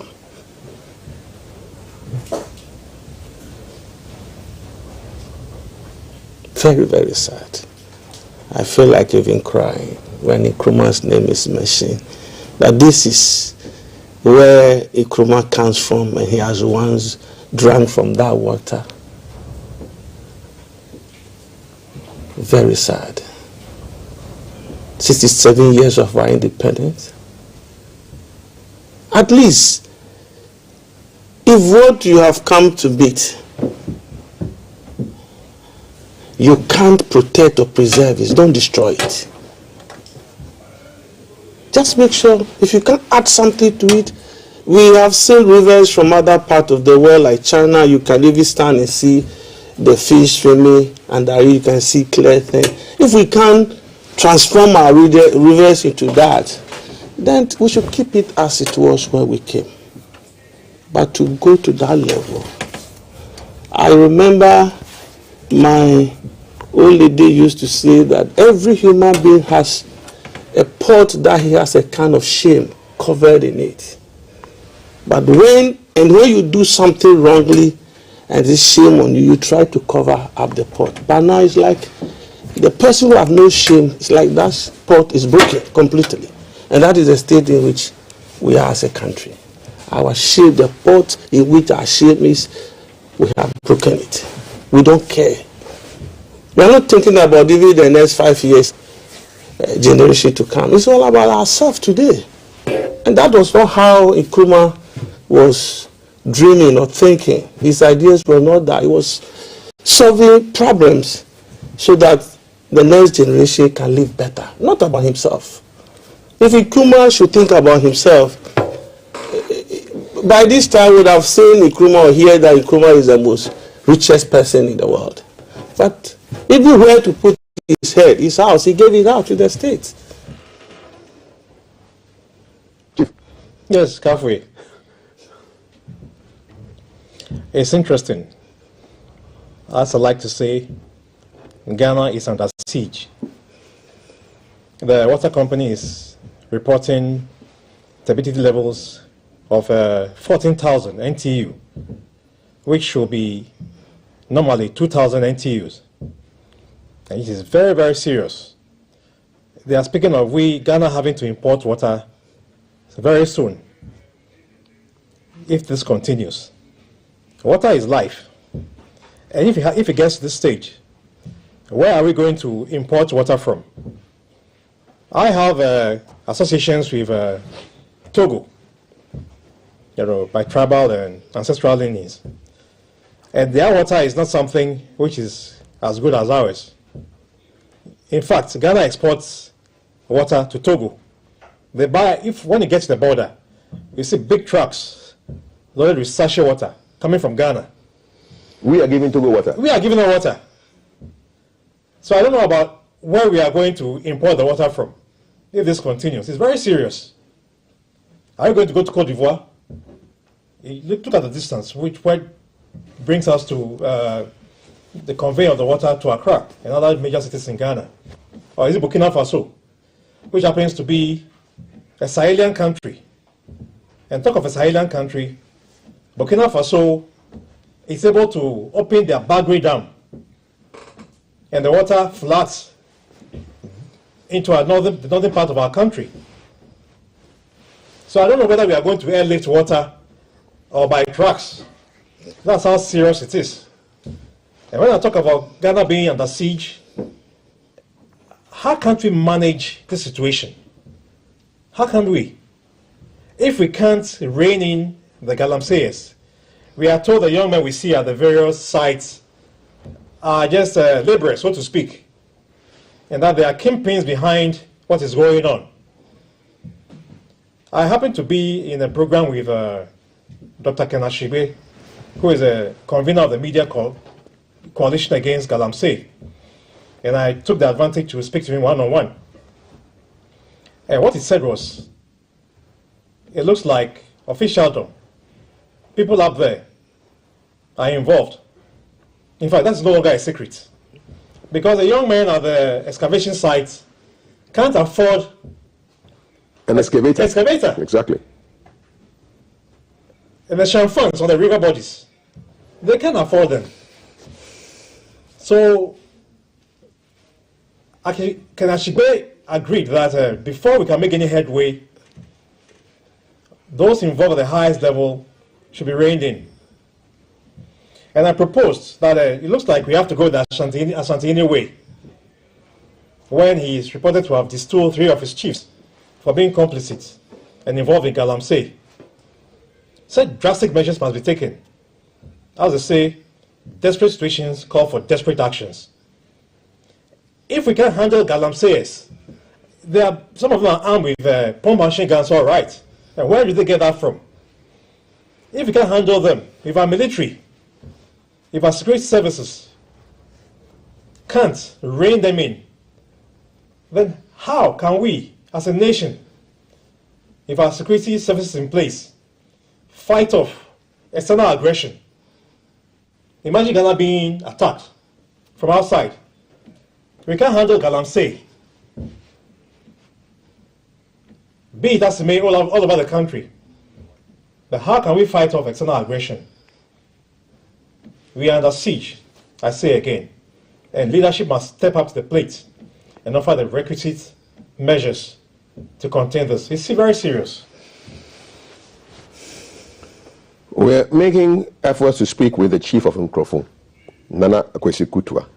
So as soon as we get him on, we shall speak to him about the significance of this day and what's happening in his environment, because we need some answers, big time. Yes. Yeah. You're watching GTV Breakfast. I wish you could bring back those pictures of that river, that Subil River. And for me, I'm just like, it's almost like I'm having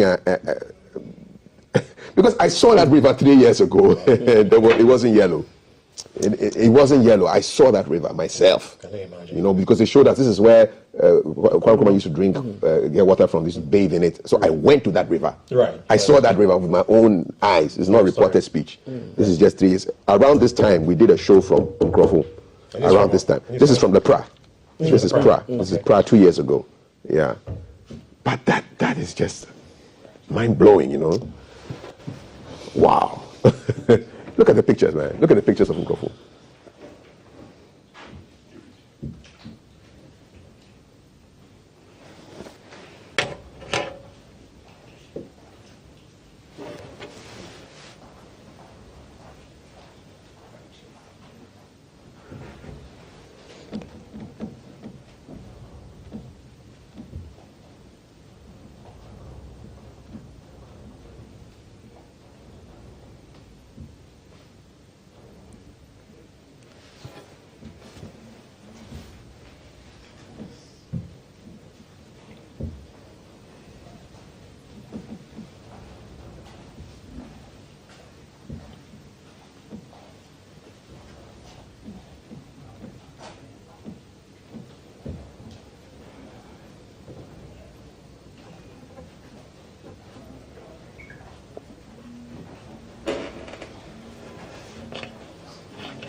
A town should be like a tourist attraction, you know. It's like people come to Pan-Africanists from all around the world come around and say, you know what, we want to go. Let's see the pictures again, please. I'm not important. It's the town. Oh, we want to go and visit the whole town of, you know, this great Pan-Africanist. Right. They recently launched the journey to Nkroful as a tourist. Exactly. Oh, we would like to go and visit where Nkrumah was born. Take us there. Then you take them there, and this is what people will see, you know. Wow. Very joke. How does Ghana Tourism Authority sell this to anybody? Not. Can you imagine? I believe if you know, during the Kwame Nkrumah his time, this Black Star Line, they have ships that were named after each of these rivers. Exactly. And if this is how the rivers were, I don't believe. How would they name it after it? You would never. Wow. Serious.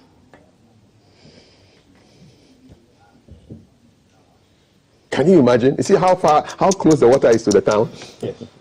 What are the town people drinking? That's the question. What are they washing their clothes with? What are they watering their plants with? If I travel to Nkroful and somebody said, bring me plantain from there, I'll think twice. Because where did you water the plantain with? What did you water the plantain with? Yeah. And we're looking at arsenic, we're looking at mercury, heavy metals, man. Wow. It's like we're impotent. There's nothing to be done. And the water's going to cause that also. Exactly. So look at the river. Right. What at all are people looking for? To the detriment of the environment. Wow. And this one wash, when it rained heavily, it washed into our main river, the sea, the rivers, all rivers flow into the sea. Yes. All rivers flow into the sea. So it's like it's not something that's a sea for you. Wow. Look at that. The confluence. Yeah. So this is Nkrumah. Wow. Flowing merrily into the sea. I pray that the voter will not have that soon. Yeah, because there are only two regions that are untouched by this scourge. Greater Accra and Volta. To date. Right. 14 out of 16 are gone. Can you imagine? Only 2 left. And Greater Accra, because we have the Densu which flows near Kaswa, but we don't have many river bodies here. I understand the black water tonight is being attacked. Yes. By these demons. Yes. Why they stop burning the excavators, I really don't know. I don't know why they stop burning them, because I found out last week that in Côte d'Ivoire, just material, fake cloth. Right. If you bring in fake, cheap imports, which are counterfeit and are smuggled in, when they find out, they burn the cloth, and then they burn the trucks too. Wow. Great. Yeah. Yes. Yeah, you burn the trucks. That's leadership. That's leadership. Yes. Leadership. Wow. We were talking of the recently formed 5-member ministerial committee the president put in place. And people are of the opinion that if we had the previous 10-member inter-ministerial committee against illegal mining, led us to this, because the problem evidently hasn't been solved.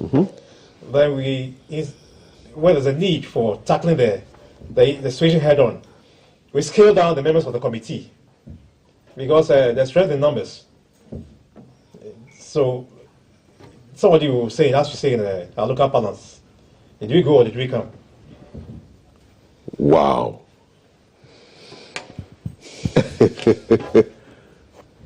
Hey, man. Ghana. Nkrumah, Ghana. All the rivers are flowing into the sea and they're all polluted. It will also affect the fish that we get from the sea and the river. Yes.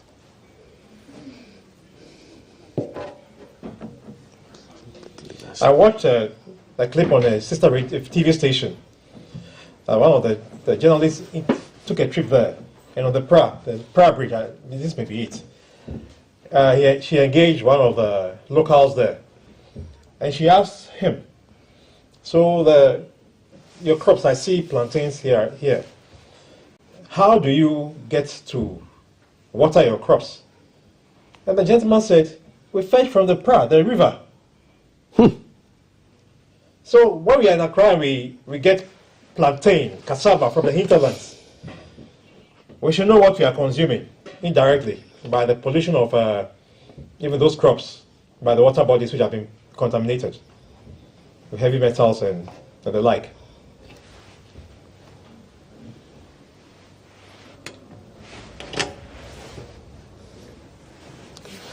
And for me, it looks as if we are already in the mess. So what is the way forward? What do we do now? And who are to be held responsible for doing the right thing? I think the EPA, because there's always, as somebody with an engineering background, there is always a solution to a problem. And we should sit together and find a solution now. When you call, we've called the EPA, the person in charge of that bid says he don't got authority to talk. So I guess we need to speak to the big boss himself, because after the big boss, the next authority will be the president. Yeah. Yes, yes. So I think it's time to place a call to the EPA boss himself. You know? Right. Yeah. Minerals Commission, bow your head in shame. We'll add it to the list. I think, you know, the president said it categorically clear that he was putting his presidency online. Did he draw the line? So we need to... No, before you put it on the line, you have to draw the line. Seriously, because this is a big shame to us as a country. Very. Wow, this is Nkroful. You know, deers. You know, in the countries where they have deer. Yeah. Animals. Yes. Antelopes. Yes, like the Promax, Promax. Yeah. Yes. You know, when they are crossing the road on both sides, where there are forests on both sides. Yes. Then a car is coming, and the headlight shines on the deer. On the deer, and they are caught. You know, like freeze motion. Yes, the eye staring. This is where we are, right? That's where we are. We don't know what to do? From what we are doing so far, it looks like we have no clue. Ladies and gentlemen, this is in Nkroful, the birthplace of Kwame Nkrumah. And galamsey has visited, an unwanted guest is visited, and this is what their water body looks like. Aerial view of the Subil. Wow.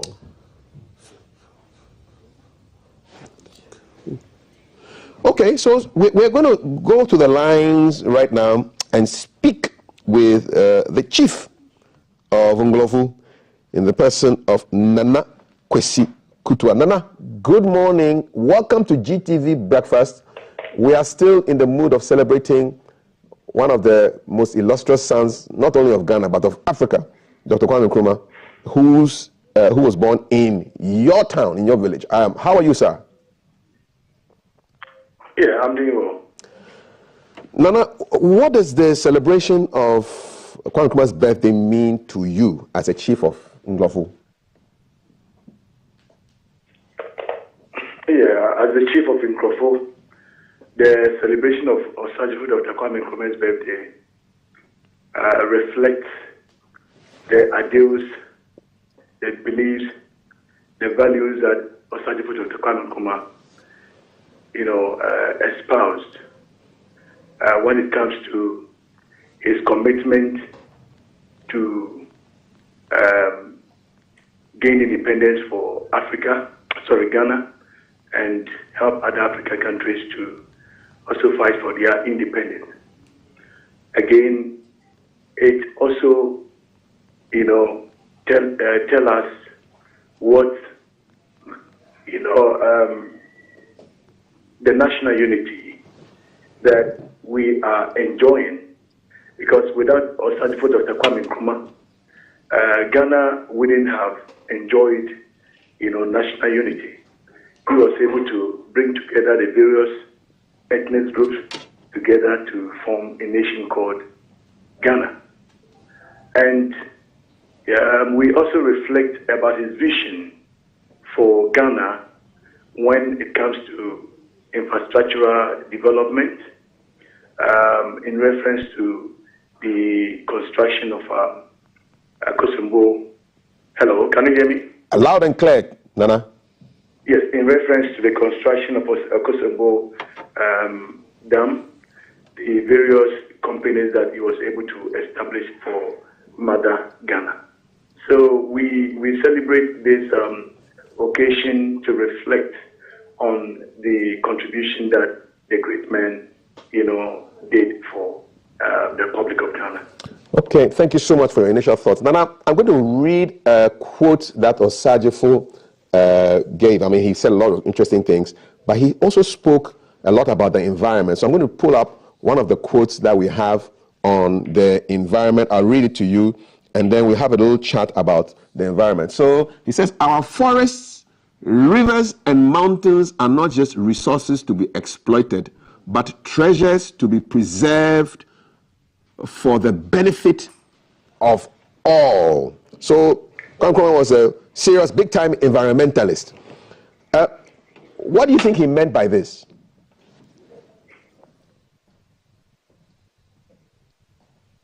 Nana, are you there? Yes, I'm there. Yes, I'm there. I just gave you a quote. If you look at the quote that you just read, it tells us that he was very particular about preserving our environment to ensure that we are able to, preserve it for the benefit of the future generation. We just saw pictures of the Subil River. This is a river that is almost mythical. I mean, Osajifo legend has that he used to dip in it, he used to drink from it. What do you think Osajifo would be thinking if he saw the state of the Subil River today? Yeah, of course. Not only Osajifo, but every well-meaning Ghanaian will be disappointed about the state of Subil River. And it's flowing through your area, is it not? You see, what happens is that we have two rivers that surround Nkroful, Subil River and Nkrumah River. Nkrumah. And these two rivers, they flow from various communities through Nkroful. And the activities of galamsey operators from upstream, have affected these two rivers. So when you come to Nkroful, you'll be tempted to believe that, all the activities affecting these two rivers are coming from Nkroful community. So where is upstream? Right. Where is upstream in this case? Upstream, the Subil River comes from, we have this forest called Dro Forest. Dro Forest. D-R-O? Yes, D-R-A-W.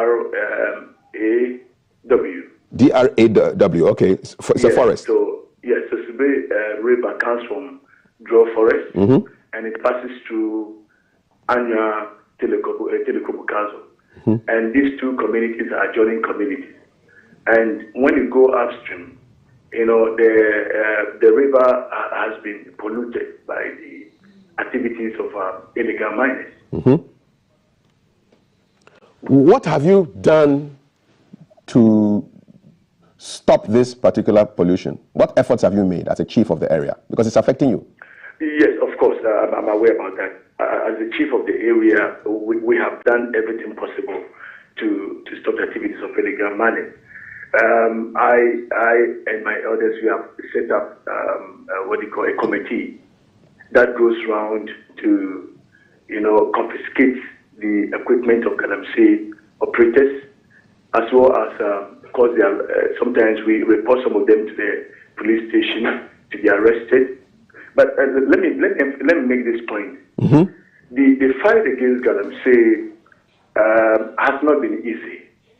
It has not been easy at all. The reason is this. Sometimes it's a collective effort. When some state authorities are unable to help us to fight this menace, it makes it very difficult, because when you take people to the police station, you expect that the police people would ensure that those people will be apprehended. No, I understand. I understand your frustration, Nana. But can you confirm that there is no galamsey going on inside Nkroful as we speak? As we speak, I wouldn't say that there's no galamsey going on. What I'm saying is that we are doing everything possible to ensure that we deal with this galamseyers. But, you know, it hasn't been easy at all. Because we know that my team is on the ground right now and there's mining going on in the area. What have you done? I mean, the Draw River forest issue, the Draw forest mining for gold and lithium things, that's another issue. But not in your own backyard, there's evidence of galamsey going on as we speak. What have you done about that? Evidence of galamsey going on? Yes. Where's the list? My team is on the ground right now. You see there's mining right there. Mining right where? In your area. We are seeing pictures right now. Yes. No. Let me make this point very clear. Mm-hmm. You know, we had a problem because of the activities of galamsey operators. Mm-hmm. The waterbed became, you know, full of silt. So what we did was to engage the district assembly and other stakeholders, NADMO, the engineers in the district assembly, to get some contractors to distill the river. And when you come to the area, you see that, you know, they have been able to open the the size of the water to allow free flow of the river. But as I'm talking to you, I'm not aware that, you know, some people are mining currently, because we have warned them and we have done everything possible to ensure that they will stop the activities of illegal mining. But just as I said, it has not been easy. We don't have any police force. We don't have any security force. We are trying to use, you know, individuals to help us to fight this battle. But, you know, sometimes it becomes very difficult, especially now the galamseyers have armed themselves. What kind of arms do they have? What kind of arms do they have? What kind of arms do they have? You know, they are welding machetes, guns, and other ammunition. Where's the police? Is there no police in Nkroful? There's police in Nkroful. I told you, some state institutions are not cooperating. It's right. So my team is right now in Nkroful, and they say right behind Kwame Nkrumah's mother's residence, they are mining there. No, nobody's mining there. It's not true. Nobody is mining there. You know, I told you the Subil River was not flowing, and anytime it rains heavily, it overflows, it burns, and it causes a lot of flood within the community. So what we did was to distill the river to ensure that it will be able to flow. There's no galamsey going on behind Kwame Nkrumah's mausoleum. So that if we bring footage, our footage would be doctored. Is that what you're saying, Nana? Hello. Nana, my team is on the ground and they think differently from what you say. But let's put that to the side. You spoke about the Draw River Forest Reserve, and I'm reading from Ghanaian Times, and Ghanaian Times reports earlier on this year that there's an environmental group that is petitioning the president to basically prevent people from mining in that forest.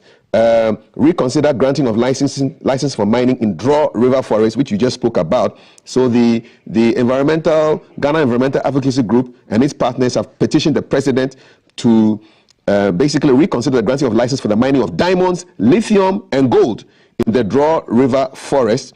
The group expresses concern over the mining rights granted by Minerals Commission to Better Land Ghana Limited, a wholly owned subsidiary of Tower Assets, to mine in a substantial portion of the Draw River Forest Reserve. So a petition was signed by Ms. Elizabeth Alua Val, Executive Director of GAAG, and other leaders of non-governmental organizations, noting that the license, which would expire in August 2033, 9 years from now, stands contrary to the reality of the Ghanaian situation on environmental stewardship. So I think this is what you're talking about, that people are mining in the Draw River Forest, correct? No, what I said was that the source of Subil River comes from Draw. Yes. So if there's any pollution coming into the Subil, it will be coming from the Draw River. Is that from the Draw Forest River, correct? Honestly, I haven't been to the what do you call the draw forest. But we do know that licenses have been granted. Licenses have been granted to people to mine in that forest. Sorry, I didn't hear you. A license has been granted to a company to mine in that particular forest, according to this report from the Ghanaian Times. So it stands to reason. If you are saying the pollution is coming from the Draw River, then something is happening there which is making your water dirty. Is that not correct? I didn't say that. I didn't say that the pollution is coming from the Draw River. What I said was that, you know, the Draw forest, the River Subil has its source from the Draw forest. Okay. So what is making the River Subil dirty? I told you the activities of illegal miners along the what do you call the stretch, the stream. Okay. You know, we have some communities that communities that are found along the what do you call the stream, and these communities are also engaging in groups. So now this Subil water river, your community used to use it to drink and to cook and everything. Is that correct? Yes. So now what happens? This river is practically dead. So how are they getting their water now? Yeah, I think it's something that we always discuss with the chiefs of the other communities that I've mentioned. But this is what I told you. Honestly, sometimes some people don't cooperate, and if they don't cooperate, it becomes very difficult to fight galamsey. With respect, where are you getting your water from? Where are you getting your water from, Nana? Nana, where are you getting your water from to drink? Yes, I said so. Let me answer the question that you just asked. You know, we are getting our water from underground. We have some boreholes within the community. And there is another one somewhere around Telekobokazo. That's where we have our water from. It's underground. Are you not afraid that it may be contaminated with these chemicals that are being pushed into the rivers? Of course. We haven't done any research on it to ascertain whether or not it has been contaminated. But as has been proved in other communities, that in areas where there's heavy pollution of the environment, there's the likelihood that water sources might be polluted. So we are yet to conduct a research to ascertain whether the water that we are using in the Nkroful community has been polluted. Two questions. What's your message for the young people in your area who may be getting involved in mining, galamsey and illegal mining? What is your message to them? You see, my message is very simple, that, you know, sometimes when you talk to them, they will tell you, we don't have jobs, and that we have to work to make a living. I always tell them that if you don't have a job, you have to create one for yourself. So what I'm saying is that you cannot say that because you don't have a job, we have to compromise with the environment. You know, the environment is the source of life, and we all have to make sure that we keep the sanctity of the environment. So I am urging my people, especially the youth, to help us to keep our environment clean, because that is what we have. Honestly, when you come around, it's an eyesore, and we are doing everything possible to avert such, you know, situation, but it hasn't been easy. So the youth should help us to, you know, stop the illegal mining activities happening along the upstream of River Subil and even the downstream. Can you deliver the message in the Nzuma language for them to enter their souls? Yes.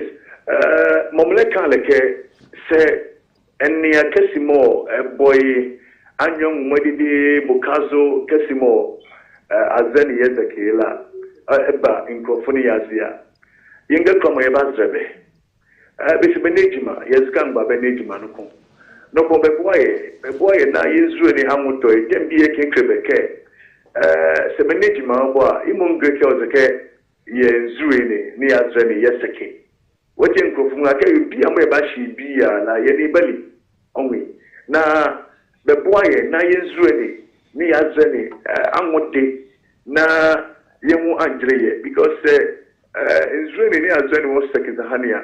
The Nicoba you can be a bonzumo, the Kim Bobongo, Frone, Yenzema Kizela, Obaisi, Yabia Moti, Wadeti Mahaleke, and the Kama boy. As I know, Yenanamo, more Yibiche Yenzuenokola, Ben the Manemano Edinde, Nabi Jackie, Ejma war in Zunanuala. Yes, I'm calling Bema and the security services more. But I'm going to na ye fighting against galamsey. You may. I thank you very much, the chief of Nkroful, who is Nana Kwesikutua, chief of Nkroful.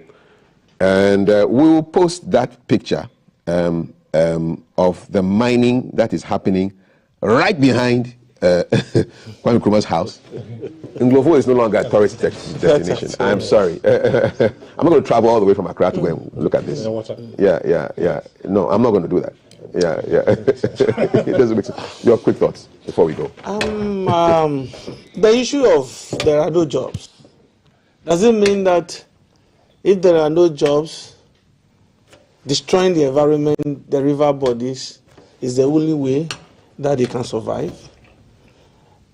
And if so, what exactly do we have to do to create the environment or jobs for the people, the youth? Are there any alternative?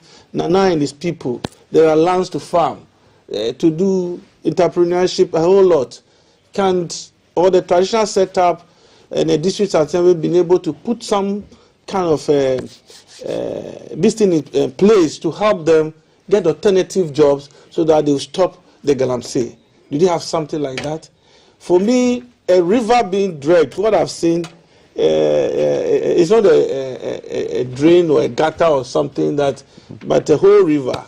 And I think we should be able to have an alternative means for them to live without necessarily depending on the galamsey, because it's not going to affect only the people in Nkroful. No. It's all over the country. And imagine you being sick out of a deadly disease because of the chemicals and the little money you are making from the galamsey. It will not even be able to cure you. So why wouldn't you look for something else that will help you to stop? And we all sweep from jobs. There's a particular job you are doing, you realize that maybe it's not doing well or it's not taking, you don't have a future in it. You switch to another one. So you scan the environment and look for something that is sustainable. And I think when we look into this with the communities, especially the galamsey ones, we'll find a lasting solution too. Chief. Right. Last words. Right. I believe Kwame Nkrumah, who we are celebrating currently, he had a passion for popular liberty. He felt for the people and put measures and structures in place to take care of them. But it looks like what we have now, successive governments, is all about winning the next election and not thinking about the generations that follow. Look at the debts we have. It's not those who've contracted debts who are going to pay those debts. It's the successive generation, the youth, who are going to pay those debts. So I get a sense of no concern for the future, as evidenced in the destruction of the environment through galamsey. Yep. That's it. Terrible. Shame. Water Resources Commission, Ministry for Sanitation, and Minerals Commission. We have all of them. Ghana Police. You're all there. EPA. You're all there. And this is happening. Shame on all of you. Messages. 3 messages, and we go.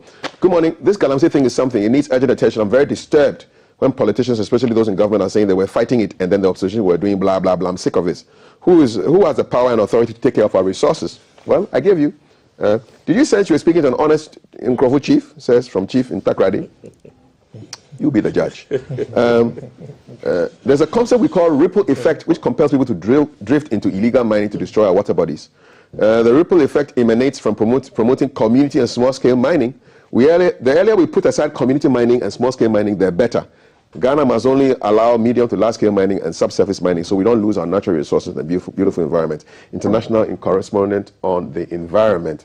People are showing us pictures. Says it doesn't only affect Nkroful. Yes, we know. Ghosts and unknown spirits are not the ones doing the galamsey. Human beings are. There's never been a fight against galamsey. Good morning, GTV Breakfast. That brings us to the end of our show. There's a lot more. We'll post more pictures of our team who are on the ground right now in Nkroful, in the Western region. They'll post you that picture of the mining happening right behind Nkrumah's mother's house for you to see that when my team are speaking, they're not just speaking. They have the data and the evidence. Yeah, so it will be posted on GTV Ghana's Facebook page. You can go and check it out and see for yourself exactly. They'll circle where the action is taking place. You can see the stairs leading from the house, and then you see the mining happening right behind it. So that's something for you to check out on GTV's Facebook page. Gentlemen, your concluding thoughts on it has been a one-issue conversation, but for good cause, because this is an existential threat that we are being faced with. Rightly, like I'm saying, this is a complete leadership failure. Institutions are not working, and like the chief is saying, the traditional body is also a whole institution on this school, and they are the custodians of the land. The people who are under them. As for the politicians, although they have power, they come every 4 years. Yeah. And I think if we decide that, look, we want to do a thorough investigation into this, all MPs and politicians who are in galamsey, you won't vote for them again. That's it. I mean, we'll solve the problem. That's it. It's a collective will. We can solve it. We are more powerful than we think. Yes. Chief, your last word. Very well. As Mr. Kansey said, it's a leadership failure because there's a principle known as the tone at the top. You get the services and measures depending on the leader at the top. And I'm not specifically zeroing on one leader, but how far we've come in this galamsey crisis is evidently pointing to leaders who don't want to take action wherever they find themselves. And I think the earlier we do that, the better it will be for us. Boss, my comment is let's not dilute the issues. The person in charge is the person that must be held responsible. Because if there are good things, it comes to the person in charge. If the team is not doing well, you sack the coach. Yes. Yeah, you blame the coach for the team's failures. Although 11 people are on the field, it's the coach. Yes. So let's call a spade and not conflate the issues. It's a failure of leadership at the very top, and it must change for the betterment of the future. Wow, what a sad morning. But it's what it is. We have a conversation with the president-elect of the Ghana Bar Association coming up with Matiti. Don't go anywhere.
is the Breakfast Show.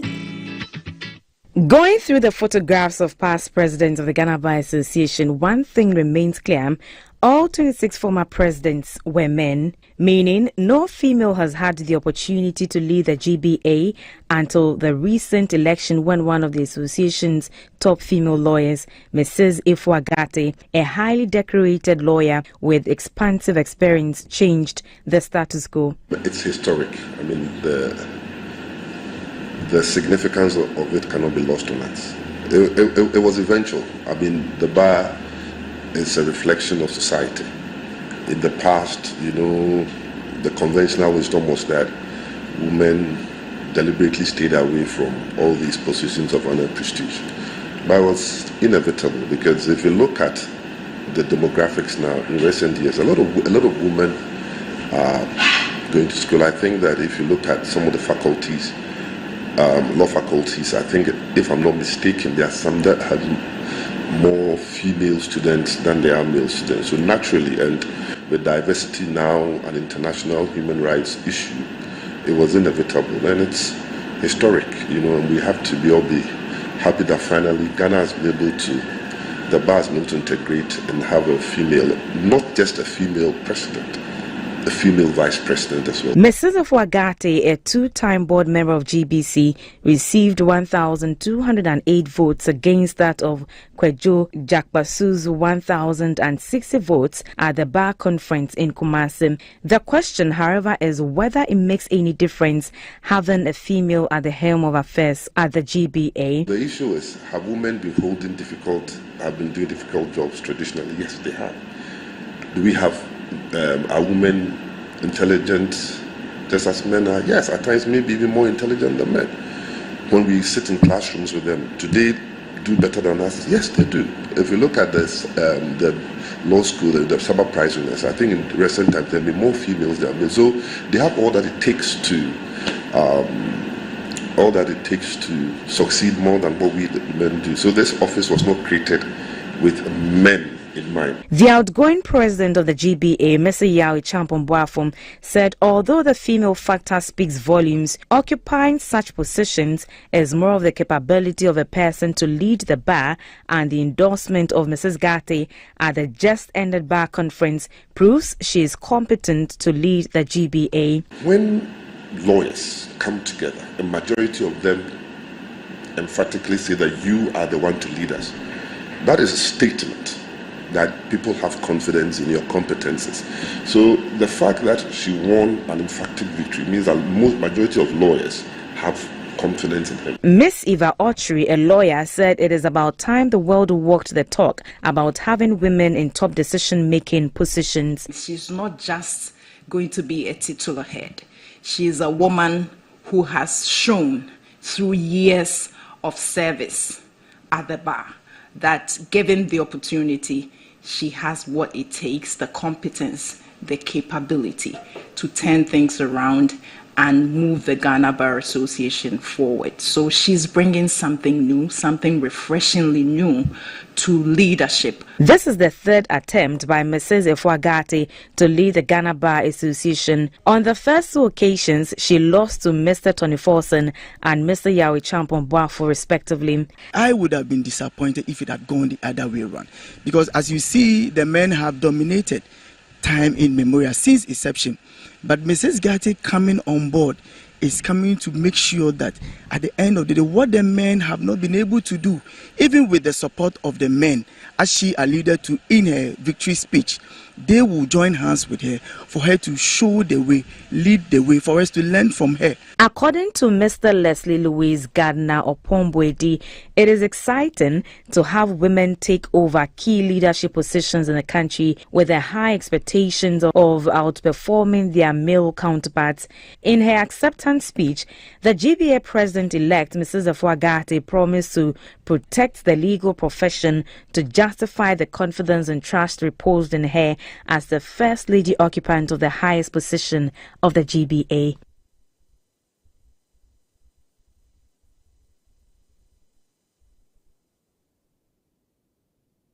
You're watching GTV Breakfast. Is the holiday edition, and we hope that you've had a swell moment from when we started the show till now. The show is proudly brought to you by Wake Purified Drinking Water, Medimosis, and Virtual Sound. We're sitting down for a riveting conversation, a conversation that you'll never forget. And they say when you don't succeed at your first attempt, you try again and you keep going. And that's how aptly lawyer Eva Lokko has amplified her stance as the first female president-elect of the Ghana Bar Association after 2 unsuccessful attempts. Eva Lokko received 1,208 votes against that of Kojo Jakpasu's 1,060 votes at the Bar Conference in Kumasi. And we're privileged to have her this morning. Let's have a conversation with her. Let's glean her thoughts of this brilliant woman leader sitting right here for breakfast with us. Madam President-elect, good morning. Welcome to the show. Good morning. So great to have you. And know that she's a former landlady as well. She's a 2-time board member of the Ghana Broadcasting Corporation. Listening to lawyer Eva Lokko and, all your other colleagues talk about what this means, how do you feel? Well, thank you for this question. The feeling is undescribable. Okay. It's multifaceted because you're seeing yourself as motivating people. You're seeing yourself as being persistent. You're seeing yourself as being constant. You're seeing yourself as offering your service to an association which is dear to you. Right. So all that put together, it's exciting, and these are going to be exciting times. That's what I can say. Great. Did it come as a surprise to you? Well, no. I must confess that the first time that I stood in Koforidua in 2018 for the by-elections, the difference, the margin, was 65 votes between Mr. 24th and myself. We're 3 candidates. Mr. 24th and myself and Mr. Peter Zwenis. Okay. So I'll say I was a lady sandwiched by the men, and that was the difference. Now, in 2021, when it was the current president and myself, the difference was 67 votes. So you realize that there was something brewing, and the supporters, were keen on moving forward. And this time around, I must confess, they did do a yeoman's job, especially the young lawyers. They were teaming supporters everywhere I went. And I realized that it was about time, and God was making a way. And I must say that all glory be to God, because without him, it's not possible for some of us. And this was obviously his time to do things differently. What kept you going? What was that thing that made you feel that, no, I'm not giving up, I'm giving this another try? I must say that the passion to see our association grow. They are leaders for different seasons. And so looking at the season, I knew that this was a season that I could also work at. And previously, if you look at the information that we shared by way of infographics, it didn't change too much because we were interested in the welfare of members at the bar. And so once that was something to be delivered, in the Eva Lokko-led administration style.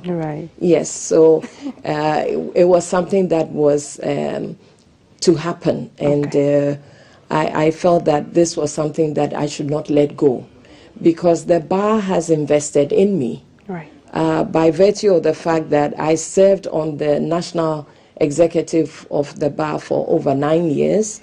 And then I also served as a Greater Accra Bar president for 6 years. And I think that this was God's divine orchestration, that I'm immersed in bar matters.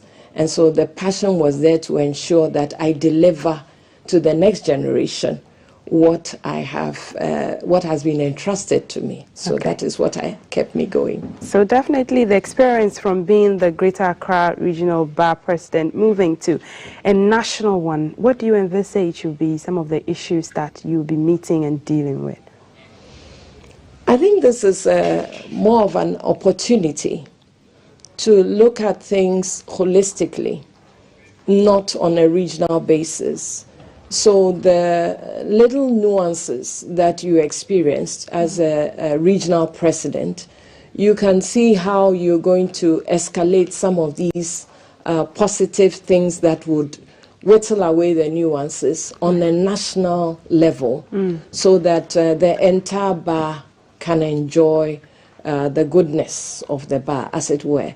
So the escalating some of these things that we came up with at the Greater Accra Bar is what I intend to do. And then also to embark upon a bit of decentralization, looking at the numbers at the bar now. Back in the day, in 1991, and the date was 4th October, we were 60 called to the bar, 60. And now you're looking at numbers which are close to 1,000 and thereabouts. Right. So obviously, the demography has to be looked at, the needs have to be looked at, planning has to be looked at, and the numbers also assist us to gain a lot of grounds as lawyers. And so this is something that would obviously be focusing on. Demographics will be looked at and the numbers as well, because it's mostly like a bone of contention when it comes to legal education and the number of lawyers who are keen to be called to the bar. You have worked with World Vision as well. You've done some humanity work in your area, and I just want to look at access to justice systems by vulnerable and marginalized groups. Is this something that's on your table as well? Yes, it is. Even by the mandate. And if you look at the objectives of our association, to offer pro bono services is something that the bar ought to undertake. Now, being a member of FIDA, International Federation of Female Lawyers, right, in our early days at the bar, we would skip off gladly to offer free legal services to the marginalized, the vulnerable women and children. And so that was something that was part and parcel of our DNA. And I must say that quite a number of lawyers in their private law firms offer pro bono services to various clients. However, we can also organize it so that it's more structured and there's more awareness on our pro bono services which we offer. And that is one thing that I'm interested in highlighting when we get the mandate to now lead. Definitely. Let's look at lawyers and their education, their advancement. Is this something you're looking at, how to advance their course to make them better, have much better integrity, and even in their craft? Well, lawyers, as I said, now we have the numbers. When it comes to integrity, I must say that our Constitution is replete with a number of provisions that, with leadership, we shall enforce. And right from the Ghana School of Law, I did participate in an introductory discussion with lawyers, I think about 2 years ago, and my topic was on ethics. Right. So that is the bedrock. A lawyer must be worth his salt. Your word should be your bond. And when you get to the Ghana School of Law from day one, and this was the entry meeting with the students. So from day one, this is a topic that would always be occurring. And not only for the students, but even when you pass out and you are enrolled as a lawyer, for the Ghana Bar Association, I can speak for Greater Accra Bar and also for the National Bar.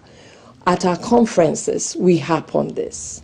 at our continuing legal education sessions, we harp on this.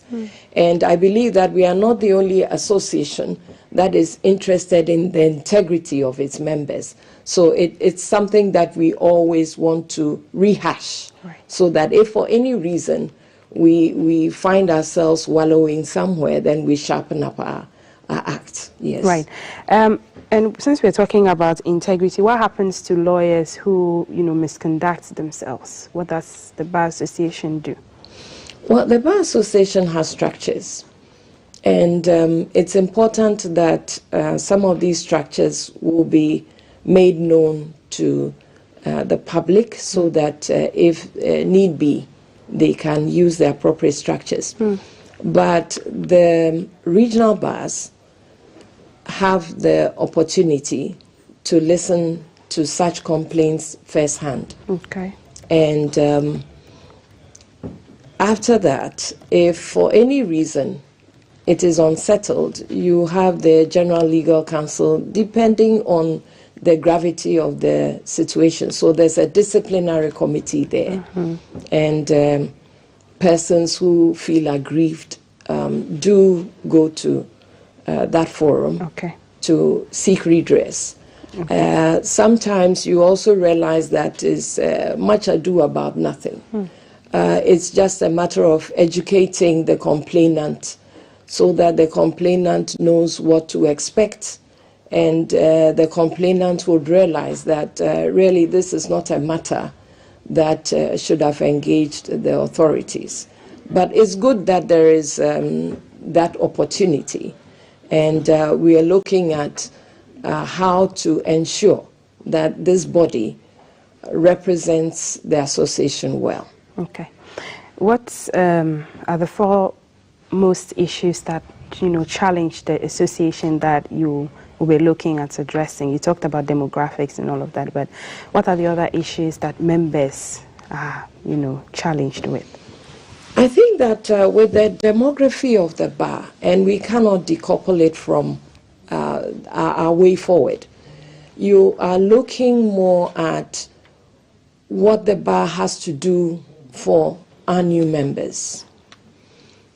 We have orientation programs which are held, but even prior to a member being called to the bar, a student being called to the bar, we have to be at the Ghana School of Law at their various campuses to ensure that we initiate them and prepare them for what they would come to meet when they are enrolled.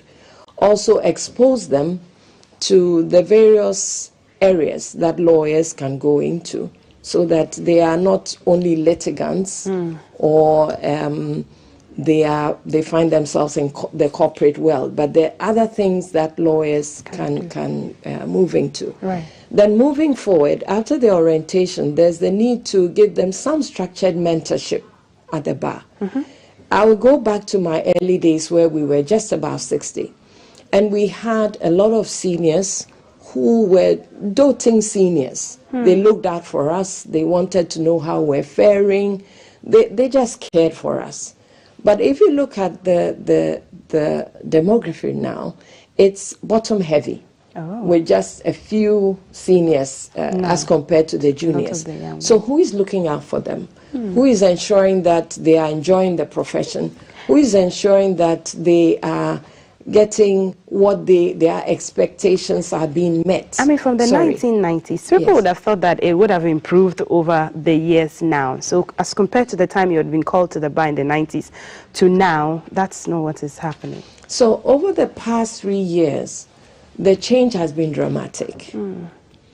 That is when we started having 450, then it moved to 800, and then some bit of growth, which is in order, I must say.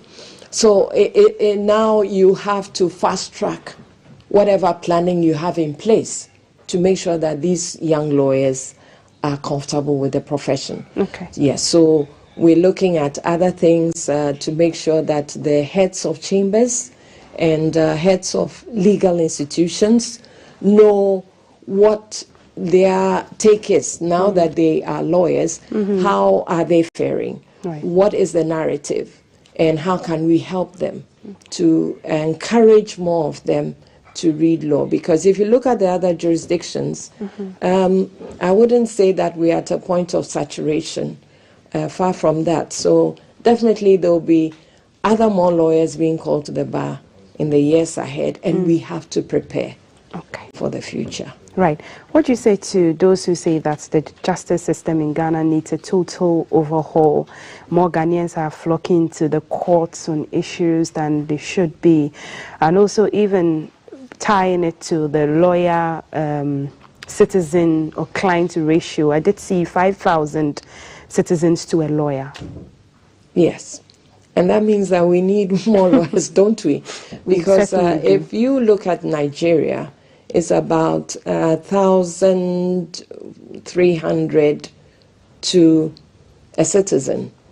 And South Africa, it's about 1,000 to a citizen. So if Ghana is 1 to 5,000 thereabouts, then obviously we need more lawyers in our profession. Right. Yes, but having been called to the bar as lawyers, it's important that we look at these issues which are arising and see how best we can ensure that we are on top of our game, as it were, as a bar association. So let me break down that question. There's talk about cost, there's talk about timing of legal redress to issues. Is that something that you're looking at?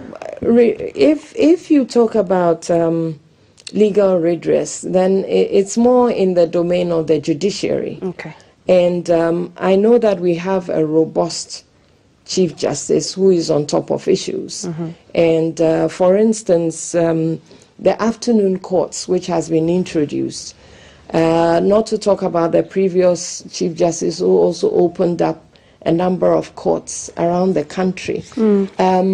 And then currently we have an ADR center, which is a national one, which has been set up so that instead of walking into the door of litigation, you can also walk into the door of ADR, which means that you are then going to give people a choice. That's the alternative. Yes, alternative dispute resolution center. So you are giving people a choice, and therefore it should reduce the number of people who should walk through the litigation door, ideally. Right. And that should mean that then our facilities, that is, if you choose to go through the litigation door, then our facilities would be about it. Okay. Yes, because now we've shifted part of the focus to ADR, which should be faster, which should be less expensive, which should be a win-win situation for the litigants so they walk away happy or hand in hand, and business internationally also progresses faster. On overhauling of the justice system, I'll come back to you on a question about galamsey, because we definitely want to pick your thoughts on that. But let me draw your attention to human rights and protecting of vulnerable groups as well. You touched a bit on that. I know you're big in the religious space, the Methodist Church, the Bible Society. What's the purview for you in that area as the president-elect? So as a lawyer who finds myself with the church and World Vision, now I'll be described as a friend of World Vision. Okay. And Bible Society of Ghana. Whenever you come across such infractions, your heart goes out, obviously, to the situation you have at hand. And you bless the day that God made you a lawyer, because then you can bring about change and put a smile on someone's face. I think that some of these matters is not the money. It is the fact that you've been able to resolve something, especially an infraction, or to be able to ensure that somebody is happy with the situation. Somebody has been given some more awareness, even as to the law. And that is something that a number of people would require in the days ahead. And so I do recall serving on a committee of the Ghana Bar Association, which was on awareness, publicity.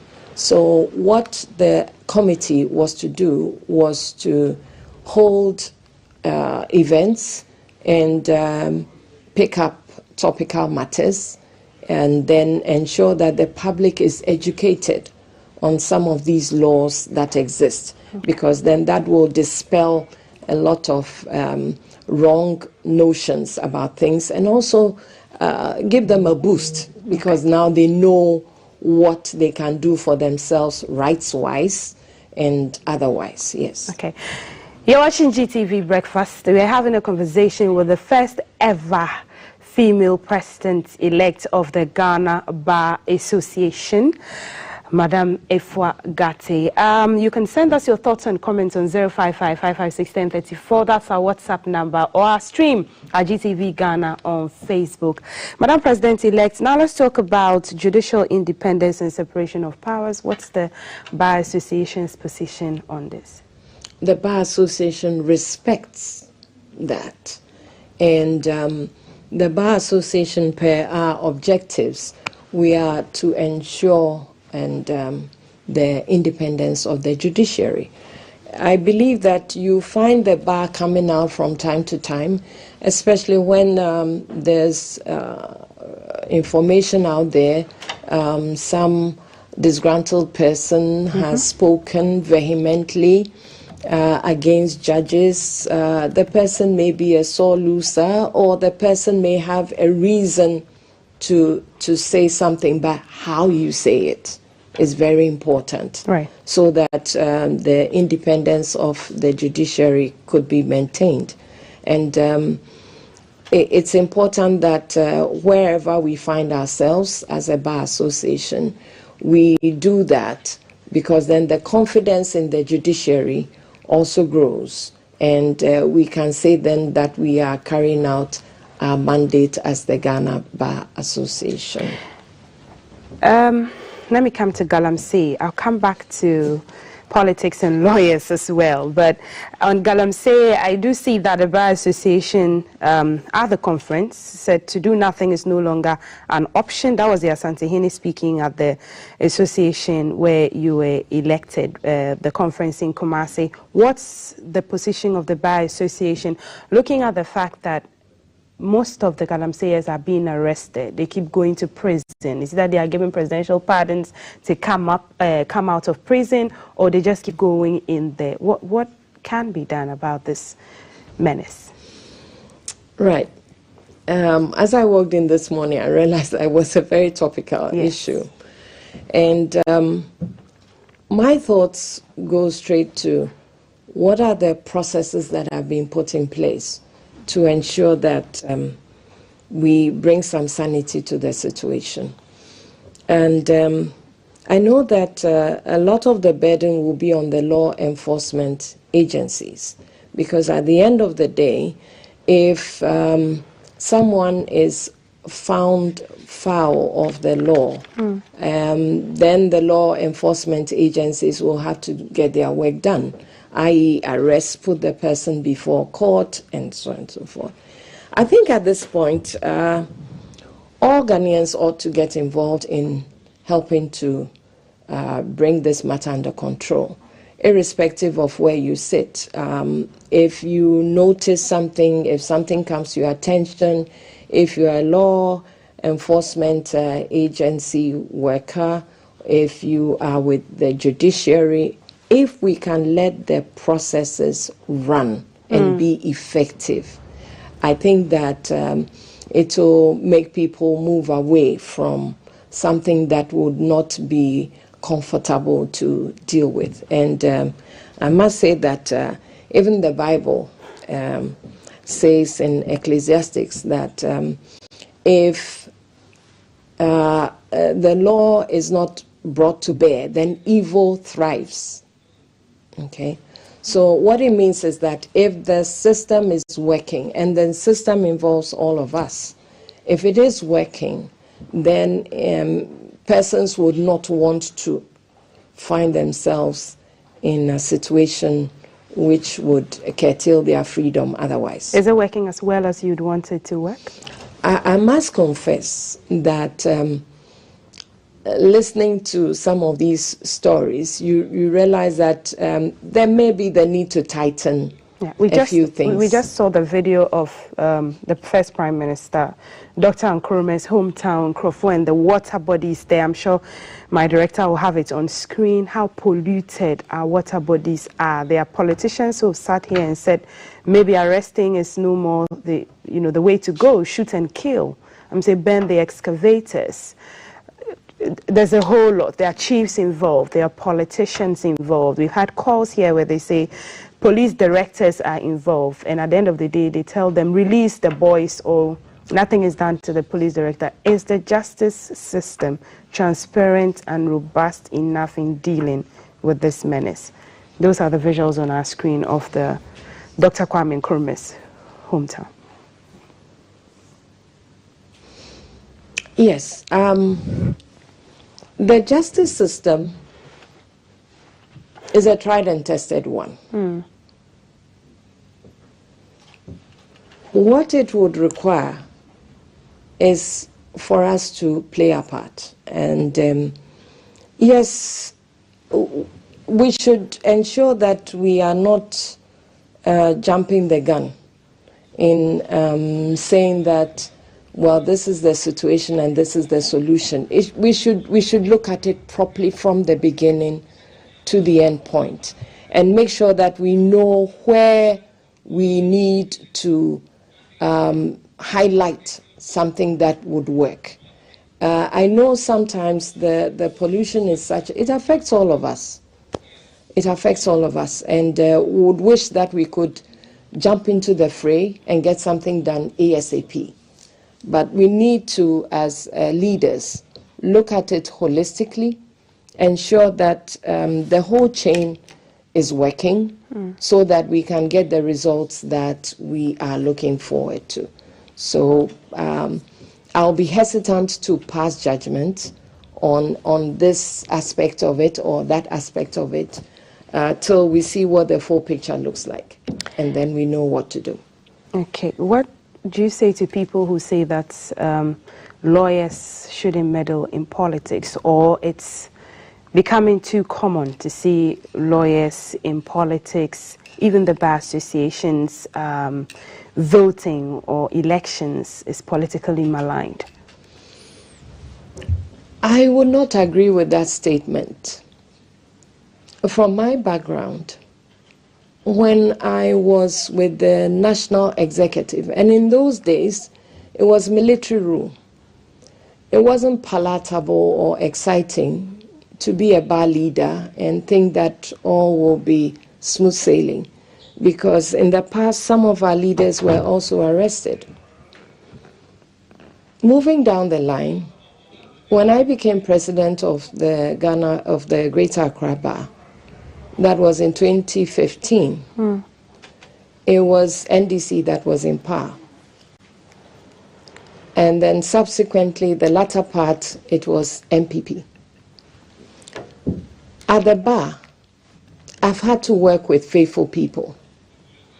So the political divide has not been foremost.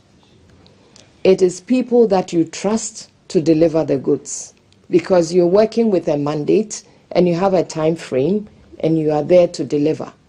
So I have worked under the pendulum swinging MPP, NDC, and then prior to that.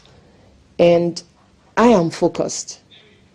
At the by-elections, people looked more at competence. They were interested in competence. They were interested in your track record. They were looking at who should be the leader for the season.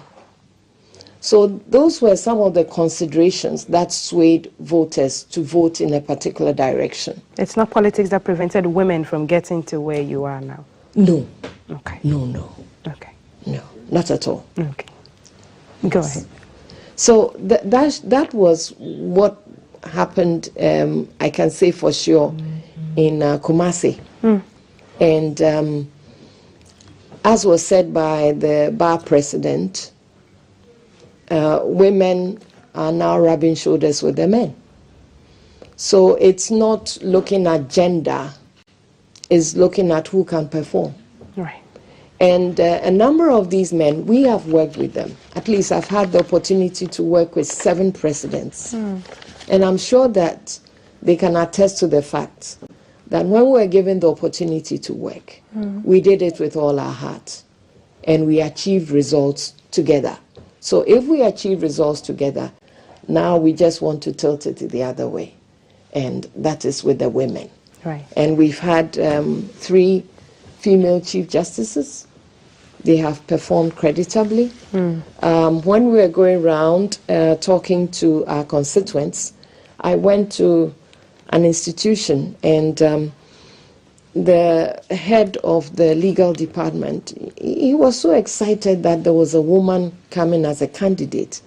And I was enthused. What is making him so excited? He said, here we have experienced the benefits of a female leader. Right. So we are looking for more. Simple. It's not politics. It's competence. Awesome. Let's track back a bit from Gold Coast.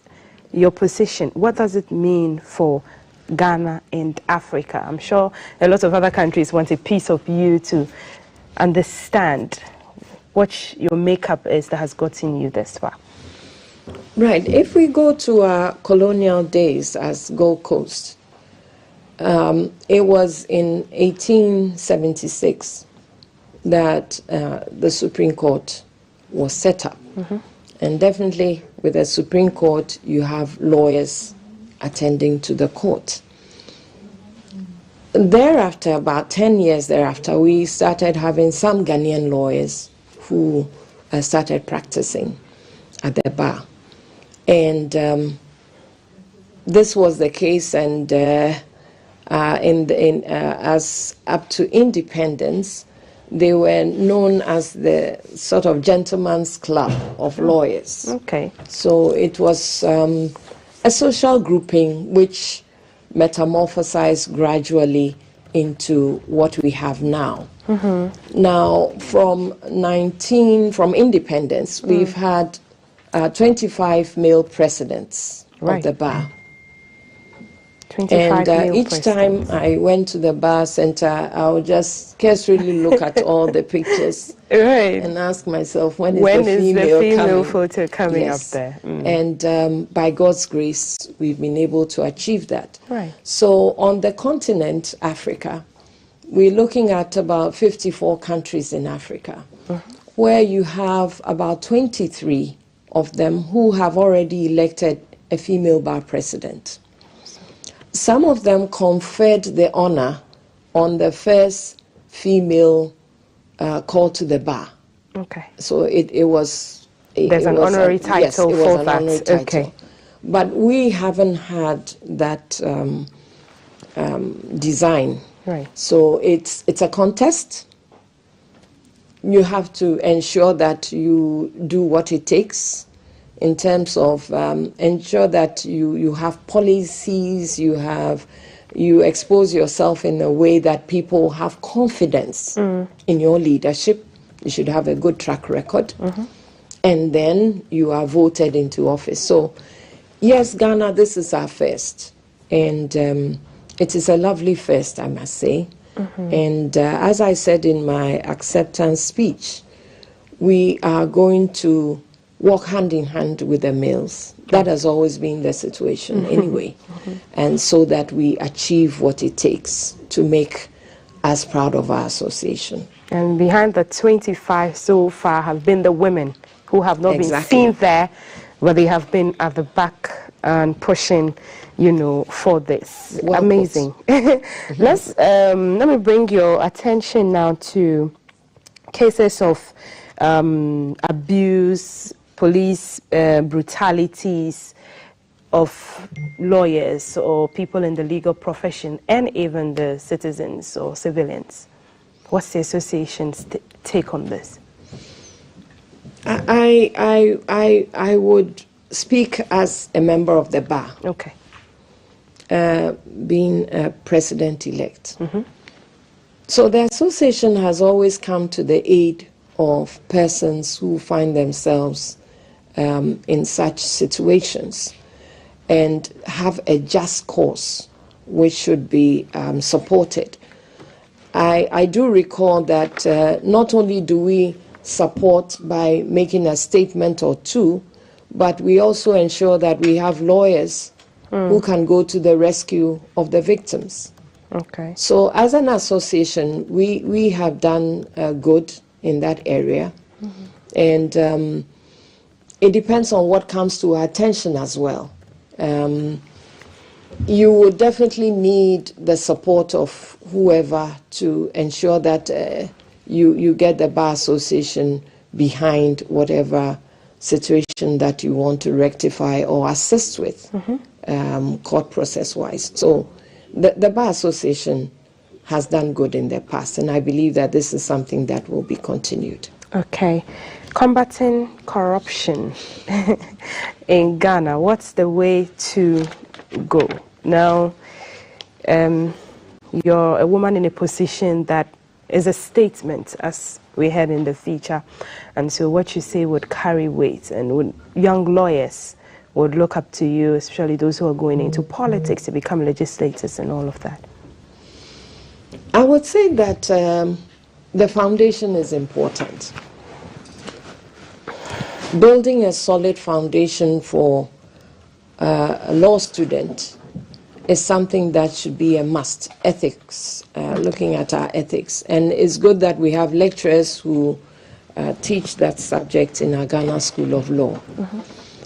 And these persons, you know, once you have that strong ethical base, you will then progress to be a lawyer, and then you realize that you cannot do away with this or sell your goodwill for a bowl of pottage, as it were. So on a case-by-case basis for the litigants, it's important that we maintain our reputation as lawyers. So this is an ongoing process, should I say. And when it says corruption, corruption is not corruption where only lawyers are concerned. I think that corruption is something that we find in various areas as well. But as lawyers, we will ensure that we do our bit to keep that under control. Thank you. And thank you for sending your messages. Send them to 0555561034. We're sitting with the first ever female president-elect of the Ghana Bar Association. Madam President-elect, some messages coming in for you this morning. Good morning, Madam President. Are you also going to be all that silent as your former presidents did when things are seen going wrong? I'll give you an opportunity to answer as I read the questions. Maybe let me do two and then have your take. Please ask the Honorable Eva for me. This has to do with discipline among members. We've seen Oliver Vamawo, who is a member of the bar, in recent video publicly removing an ignition key from a police truck, throwing it away. I don't know if her outfits and what actions can be taken against the person. Kweku Christmas, Ada West. I think we talked about discipline and conduct of lawyers, but let me give you a chance to have a go at these two. One is asking if you're going to be silent. He's alluding to saying that former presidents of the bar have been silent. And so are you also going to be silent? Then there's the question about discipline. How are you going to look at discipline of members of the bar with regarding to their practice and even their general conduct in society? Send us your questions also to our Facebook stream, our GTV Ghana. We're streaming there. Madam President, would you have a go at these questions? Yes. On the first one, which is on the silence of the bar, I would refrain from passing judgment on that for various reasons, because the bar has many ways of making itself heard and addressing things, maybe sometimes not in the public space, is also part of ensuring that things are addressed. However, let's not forget that the bar has first and foremost an executive, and then it has a bar council. And so it is not the preserve of the president to be up and doing and issuing statements on a daily basis. No. Right. So the bar would go through the necessary processes to ensure that it wants to speak on this matter. Okay. Yes, so that would ensure that we have some sanity even as to the matters that we deal with. And therefore, I cannot say that a bar president has been silent. Okay. I wouldn't say so. Okay. Then talking about the arrests and issues emanating from same, I think that we are all citizens first and foremost before we become lawyers. So being a lawyer does not put you in a special dispensation. What is good for the goose is good for the gander. If you are a citizen of Ghana, lawyer or non-lawyer, you have to abide by the laws. Right. And if you find yourself abiding by the laws, the law enforcement agencies would not look for you. Okay. So that is my take on that. That is your take. Good morning, GBC Breakfast. Congratulations, Madam. Kindly use the opportunity to educate us on the law regarding dishonesty receiving. KM from Koforidua sending us that one. It's refreshing to see a first female president of our GBA. May she succeed and may we all help her to succeed in her tenure. Thank you, Frederick, for sending that one in. All the way from Tamale. Good morning, GTB. Abdallah Sanarugu says, please, those police who are arresting are not the problem. There are some politicians who put them there and they should do their investigation thoroughly because they are being employed by politicians. That's what our viewer in Tamale is saying. What's the grade for studying law at the University of Ghana? Well, this information, you can easily find that out. Good morning. I hope lawyers are taught to be disciplined. And Madam Ifagate has talked about discipline and conduct of lawyers, but I'll just give you some final words to have a wrap on some of the things that have been said. Well, it's nice to realize that people are interested in our association to begin with, because they help us to offer better services. And so the questions that have come through are intriguing, and including the one asking for what it takes if you want to read law. Yes. Yes. So that means that that person may have an interest in doing so, and that's exciting. Lawyers, as I said, by virtue of our training, we are supposed to be, it's a noble profession. If you look at our dressing as lawyers, when we put on our bib, we look like the clergy. Right. Because that dressing emanated from the clergy with the two. Yes. Right. So that is how honest we are supposed to be. Okay. And our training is such that we ensure that that should be our bedrock. Interestingly, when we were in Legon as students, our lecturers used to keep an eagle eye on us. Okay. If you went to some social clubs and they found out that those social clubs were not where you should be, guess what? When you come to class the next day, someone may have reported you. They will not, as it were, sanction you. Each other's keeper at the they will time. chastise you and let you know what you can do, what you can't do. Right. And that was the upbringing. And sometimes they would ask your family background, just to say that, well, if you're coming from this stock, then this is what we are expecting, right? So that was the theme those days: honesty, honesty, and honesty.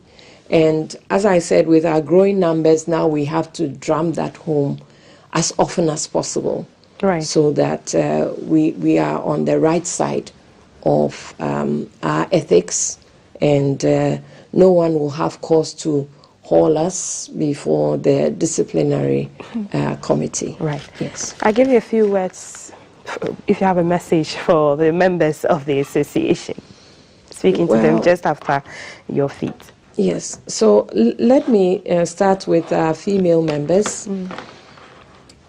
This was an honor done me, and I'm humbled by it. I think it is time for us to step up. We need to look at the various areas that women can offer their services, especially on our regional executives. Yes, our time is quite taken up with other duties, but it's important to know that you have something to give, and therefore you avail yourself to do just that. And this is just the beginning. We are expecting more from our women. And then from all of us, could we join hands with each other, because what is supposed to be done cannot be done by one gender. It is all of us ensuring that we deliver a bar we are proud of. And please don't forget, persistence when you need it. Strive for the best and let God do the rest. And let God do the rest. Amazing. Thank you so much for speaking to us. First time you're granting an interview after. That is so. Yes. To GTV. To GTV. Well, you are our mother, so we are grateful to have had you. I've been speaking to the beautiful and the first female president-elect of the Ghana Bar Association, called to the bar in 1991. And she's made it after 2 attempts to become the first ever female president-elect of the Ghana Bar Association, adding up to the numbers on the African continent, countries that have already, gone ahead to have women in that seat. And she has opened the door for many other women with her clarion call there for more women to come there. She's talked about discipline. She's talked about what she seeks to do, decentralization, human rights, marginalized groups, misconduct of lawyers, coming the whole holistic approach to the judicial system and the justice system, and even how students become lawyers in the country, and looking at the General Legal Council and all of that. She's talked about that. And you can watch it again when you go to GTV Ghana on Facebook, where we streamed live. Thank you so much for coming, Madam Eva Gatti, Madam President-elect. I am multi-decider Sadek. My costume is by No Rush Collection, and on the screen is our sponsor. It's coming up now for today, and they sponsored us for some, food and stuff. So it's coming up on your screen now, and that's organic wache. So if you want the best wache, look, go nowhere but Big Joe's Organic Wache. It's somewhere around Tema area there. The wache lovers, I'm sure you know how to fish this place out, but the information on your screen can get you a delivery rider to bring that hot wache to you this holiday morning or afternoon to wherever you are. That's Big Joe's Organic Wache. Thank you so much, Big Joe, for doing us the honors. We're back with more on GTV Breakfast. To stay with us.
they are bringing us this feature from.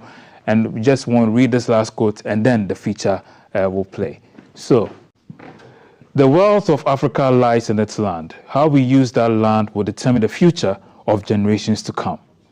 And so this quote is coming from Dr. Kwame Nkrumah, which goes again, the wealth of Africa lies in its land. How we use that land will determine the future of generations to come. A lesson indeed, and I hope we listen. Enjoy this feature.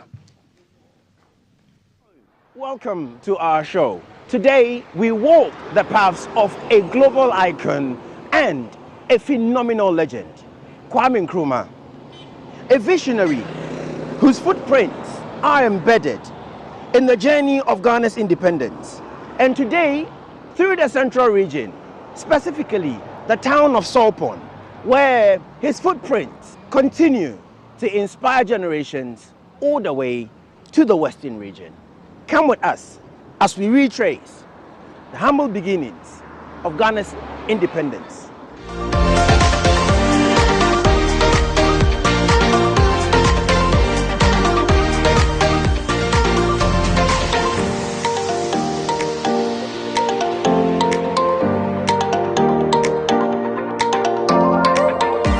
Our journey, as I mentioned earlier, begins from Sulpon, where in 1947, Osagyefo Dr. Kwame Nkrumah first set up his political office, and this location is known as 33 Steps. And so these, tracing Dr. Nkrumah's footsteps, this presents a perfect opportunity to walk his path where he once did. The building you see up ahead of me holds a lot of Kwame Nkrumah's past, where not only did he set up his political office, very first known ever political office, he also had a bedroom here where whenever he's had a long day and unable to retire to his townhouse or townhome, he passes the night here before he goes or continues to wherever he goes. And so tracing our footsteps from the very beginning, we are somewhere in the middle, and this would bring us to the 20th. And so 21, 22, and 23, 24, 25, 26, 27, 28, 29, 30, and I missed 2 on there. And this will add up to 33 steps.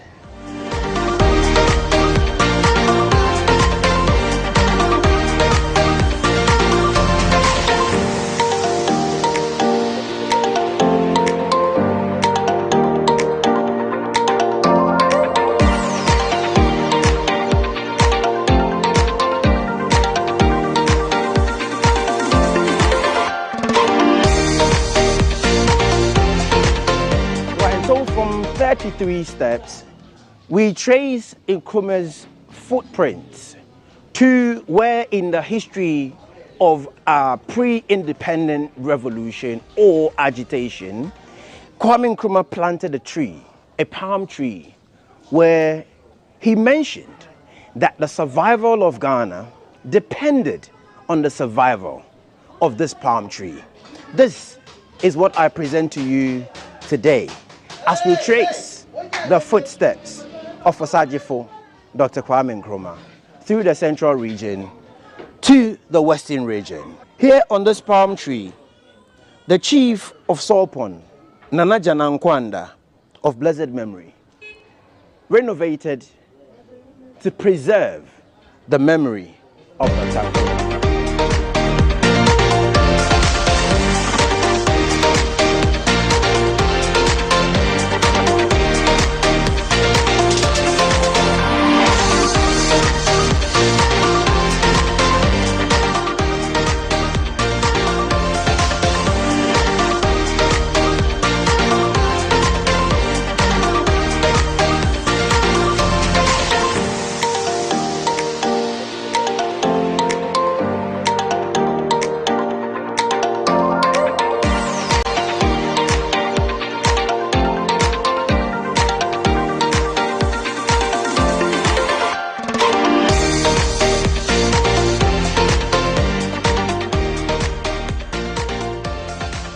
As we trace the footsteps of the global heroic iconic person, Osagyefo Dr. Kwame Nkrumah, from Sulpon where his political career blossomed and eventually became known to Ghanaians.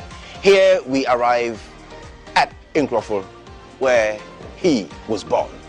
And to explore his birthplace, we're joined by Stephen, who's going to walk us through his birth, childhood education, and everything else we know about him. Stephen, welcome. Thank you. Thank you very much for joining us.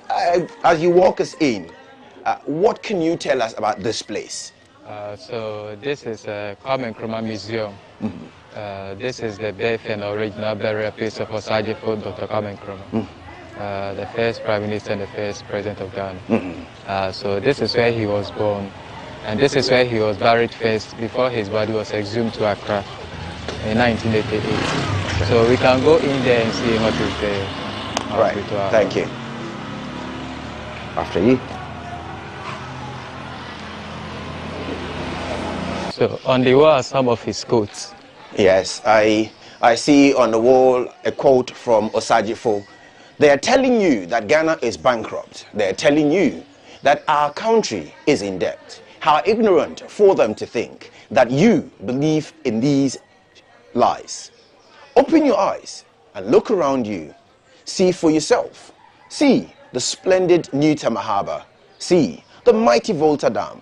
See the fine roads that we have built on the leadership of the Convention People's Party and his government. See the schools, the colleges and universities. See the clinics, hospitals, health centers and the facilities which we have created. See the factories which are already springing up. These are not debts. They are investments in our future as an independent nation. These are the physical guarantees of the bright of new future which I have promised you.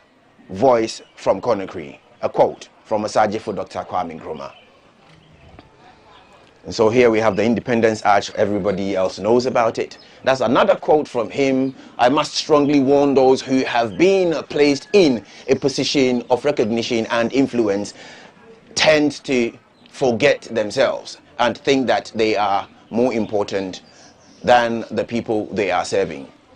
We continue with his iconic finger pointing into the star he is. There's another one here. Aid to an independent state is merely a revolving credit paid by the new colonial master passing through the independent state and returning to the new colonial master in the form of increased profit. And that's very true.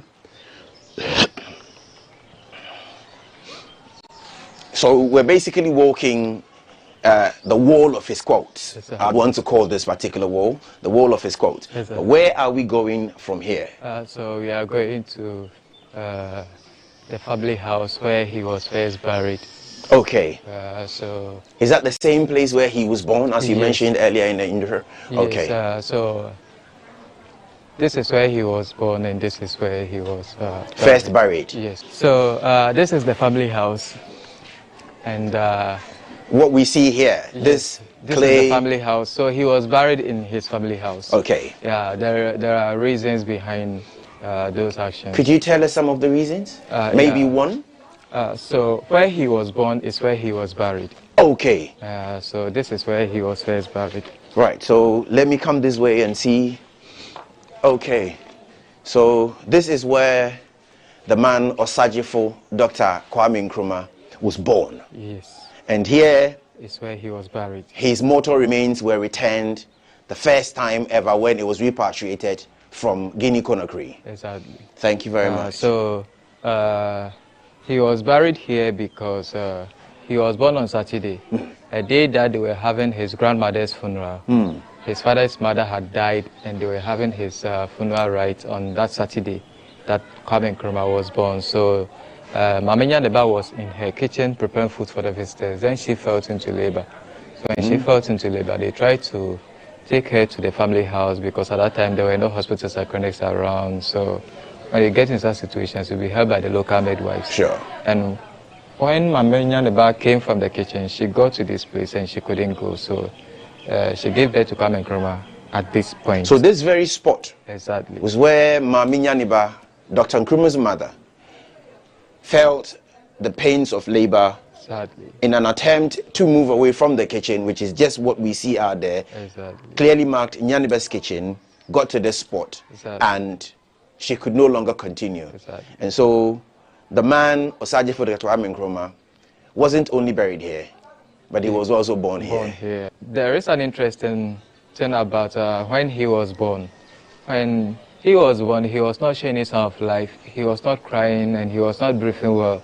So they thought the child was going to die. Okay. So the female relative that helped in delivery tried in so much effort to put in life in the baby. They tried to make a lot of noise that when the child hears the noise, maybe he might cry. Yeah. But after the noise, the child was not crying. His father even came, picked the baby up, joyed him, playing with him for so long, but still the baby was not crying. So one of the relatives suggested that if the baby is not crying, then they should get him something to eat. They went into the kitchen, found banana there, brought it and started feeding the baby with the banana. They stuffed the banana. The newborn baby was fed banana? Yeah, so they fed the baby with the banana and he started crying. Wow. So the day that he was born, on that same day, he ate banana. So when he grew up and when they told about the story concerning his birth, then he said whenever he is dead, he should be buried at where he was born. So that is why he was buried here. So the story behind Osagyefo's mortal remains being brought here is what we just heard. He won't cry, but after tasting banana, he let out a cry. And therefore, it was agreed that where he was brought forth, there he will remain finally when he returns to his maker. Yeah, Tell us more. Right now, the body is no more here. Yeah. The body was moved to Accra in 1988 because of, so they did some arrangement with the family later, but right now the body is no more here.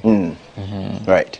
Thank you very much. So what more can you tell us apart from what we have learned here? So we have this sculpture. The torch. Yeah, the torch, which represents his last statement that he made before he died. Right. He died in Romania. Okay. Whilst he was in Guinea. Yes.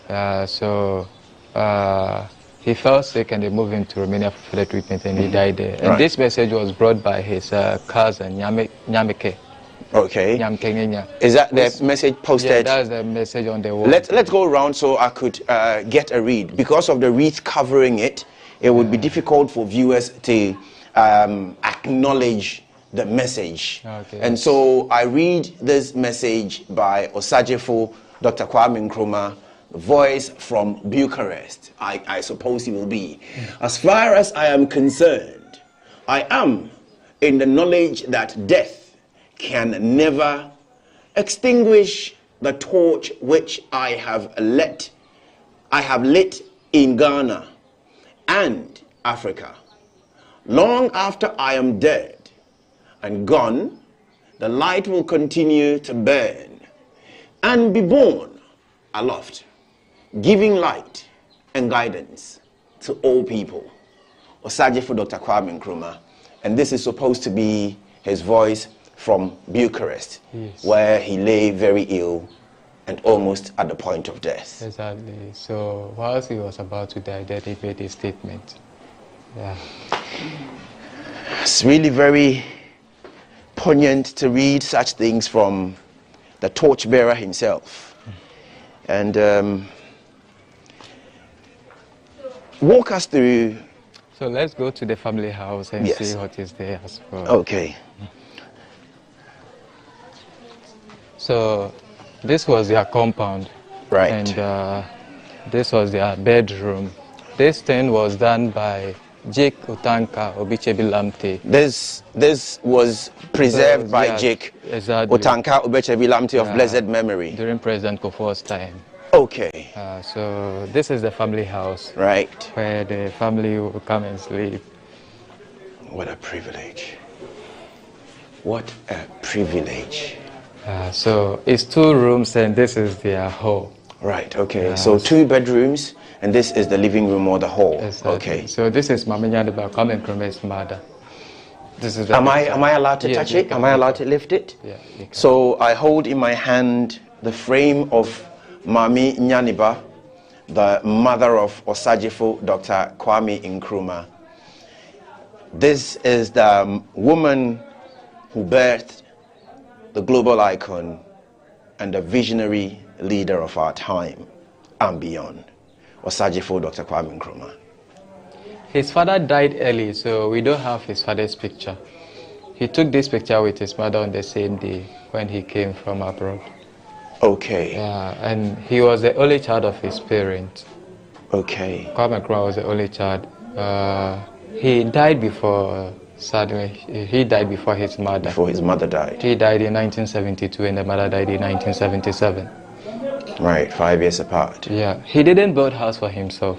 He had no home for himself? Yes, you won't go anywhere to see that this structure is for Kwame Nkrumah. Okay. Even when they discovered the pedioceloid, they thought it was for Nkrumah, but later when they did a lot of investigations and research, they found out that that house didn't belong to Kwame Nkrumah. Okay. So the only house he built was the one he built for his mother, Mama Nyaneba, and that house is at the other side of the road. Okay. That is where the mother was buried. Right. When he was president, anytime he visits Nkroful, he'll be welcome at his mother's side. He'll be moving up and down there. But in the evening, he'll come and stay here in this madhouse without even a security guard. So you won't even think that the president will come and be in this madhouse. Be in this madhouse. So this is his Nkrumah's bedroom. Right. Let's visit the bedroom of the global icon. And I suppose this will be the bed on which he once laid. So this was the original bed that he was using. Wow. This bed once had the living Osagyefo. In any case, Osagyefo never dies. Yes. It's an honor and a privilege. And this is the lamp he would use to light up this room. Yes, exactly. So Osagyefo once held this lamp and lit it up. Thank you. Shall we? The other room is for Mama Nyaneba. Okay, so this is his mother's room as well. We're going into Mama Nyaneba's bedroom. Once again, I take it this bed. This is not the original bed. This is not the original bed. But this is the room that she was living in. Right, okay. After Dr. Nkrumah's overthrow, the mother came to stay here. Okay. When Nkrumah was president, he was living with the mother at Accra. The mother was staying at Labon. Yes, the Nyaneba estate. So they named that place after her. Okay. Nyaneba. Okay. So after, during the coup, because they were arresting a lot of people, they even arrested Nkrumah's mother. Asked Mama Nyaneba to deny Nkrumah of not being her child. Wow. So that when she makes that statement, they'll be like, Nkrumah is not a Ghanaian, he's a foreigner. They invited him and so on. So she didn't say anything. When they left her, she came to stay here. She was even afraid that when she when she stays in that house that Nkrumah built for her, they'll come and kill her. Yeah, they will come after her. So she was staying here. And at first, when you come to Nkroful, you could meet the mother here, and she'll be the one telling all these stories. All these stories. Yeah. So this story you're telling me, Mama Nyaneba once told visitors who came to Nkroful. Exactly. Thank you very much. We all had this story from Mama Nyaneba. You all heard it from Mama Nyaneba. How I would have loved to be the one hearing directly from Mama Nyaneba, but I guess that opportunity, though did not present, I still have had that to hear that from Stephen, who is taking me around this place. Stephen, what more can you tell me just before I go away? So we have a river here. Yes. Though it has been polluted by the illegal miners, but that river plays very important role in the history of Dr. Kwame Nkrumah. Right. So you'd walk us there to go and have a look at the river. So let's Thank go you very and much. see. All right. Okay.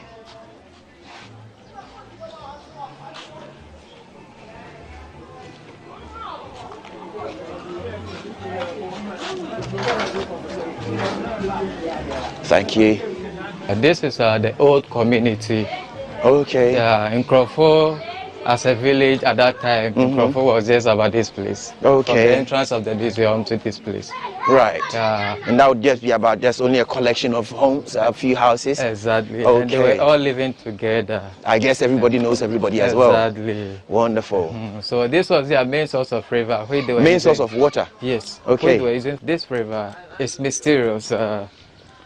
What was the mystery about the river? If you say it's mysterious. Before then, let me start how this river got related to or got linked to Kwame Nkrumah's history. When Dr. Kwame Nkrumah was young, when he was 2 years old, he was going to farm with his mother. And anytime they are going to farm, they'll come and pass here, cross the river to their farm. So one day he was going to farm with his mother, and because he was young, he was at the back of the mother, tied with a cloth. And whilst the mother was crossing the river, then he tapped the mother from the back and told the mother that the mother had stepped on a fish, whilst the mother didn't know. Wow. So the mother was even asking him that, where is the fish? And as she was looking through the river, she saw a very big fish there. That was a mud fish. So she caught the fish and she became afraid. So she sent the fish back home to inform the husband about what happened. The husband was a little bit surprised and he suggested they should go and see a physics priest for inquiry. Okay. They went and the priest incantated and told them that they should go and smoke the fish and use it to pay something for Nkrumah alone to eat. Because what he has seen is that the child is going to be a great person in Ghana and to the whole of Africa. Wow. So it came to pass that he was the first prime minister, the first president of Ghana. So this is the river. And right now, because of its pollution, they don't use it anymore. It was a very big river. This river once supported an entire community. Exactly. But due to illegal mining, it has become poisonous. The community can no longer depend on this water. It has such a huge place in the history of Ghana and Africa, perhaps. But due to illegal mining, galamsey, consequence is that when you come here, you cannot go close to the water, even if you're walking the footsteps of Osagyefo Dr. Kwame Nkrumah. This is what we're going to ask the galamsey.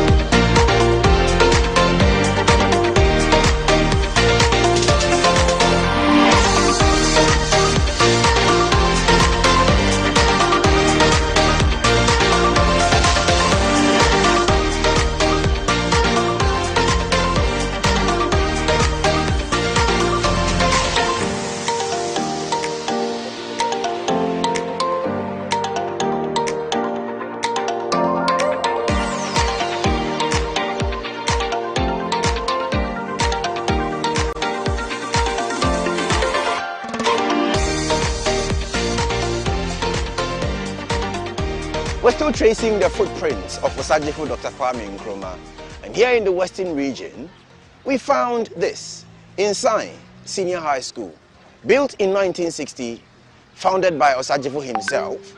It has gone through a few metamorphoses of name changes. It was originally Kwame Nkrumah Secondary School, then changed to Inside, then it came to Osagyefo. Today, at a ceremony to honor and immortalize the memory of Dr. Nkrumah, it has been restored and reinstated, and so it no longer is Inside, but Kwame Nkrumah Senior High School. We continue to trace the footprints of the legend of our time.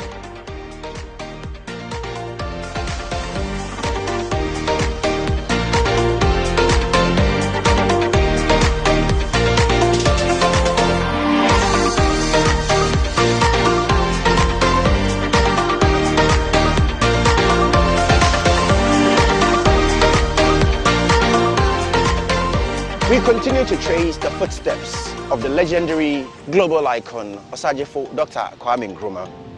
And here in the Western region, we went to the mausoleum where we were given a tour of the entire place. We saw his resting place, his mother's resting place, and we traced to where he would normally while away the time when he's reclining to the Western region. And to this property behind me, left abandoned, seated on the coast of Hafasini, locals tell us that Osagyefo will normally take a break here where he will meditate, reflect, and possibly relax for the journey ahead into building Ghana as the star of Africa. Our journey somehow will come to an end in front of this property, but the spirit of Osagyefo is not resting yet. Nkrumah never dies, they say. He lives on.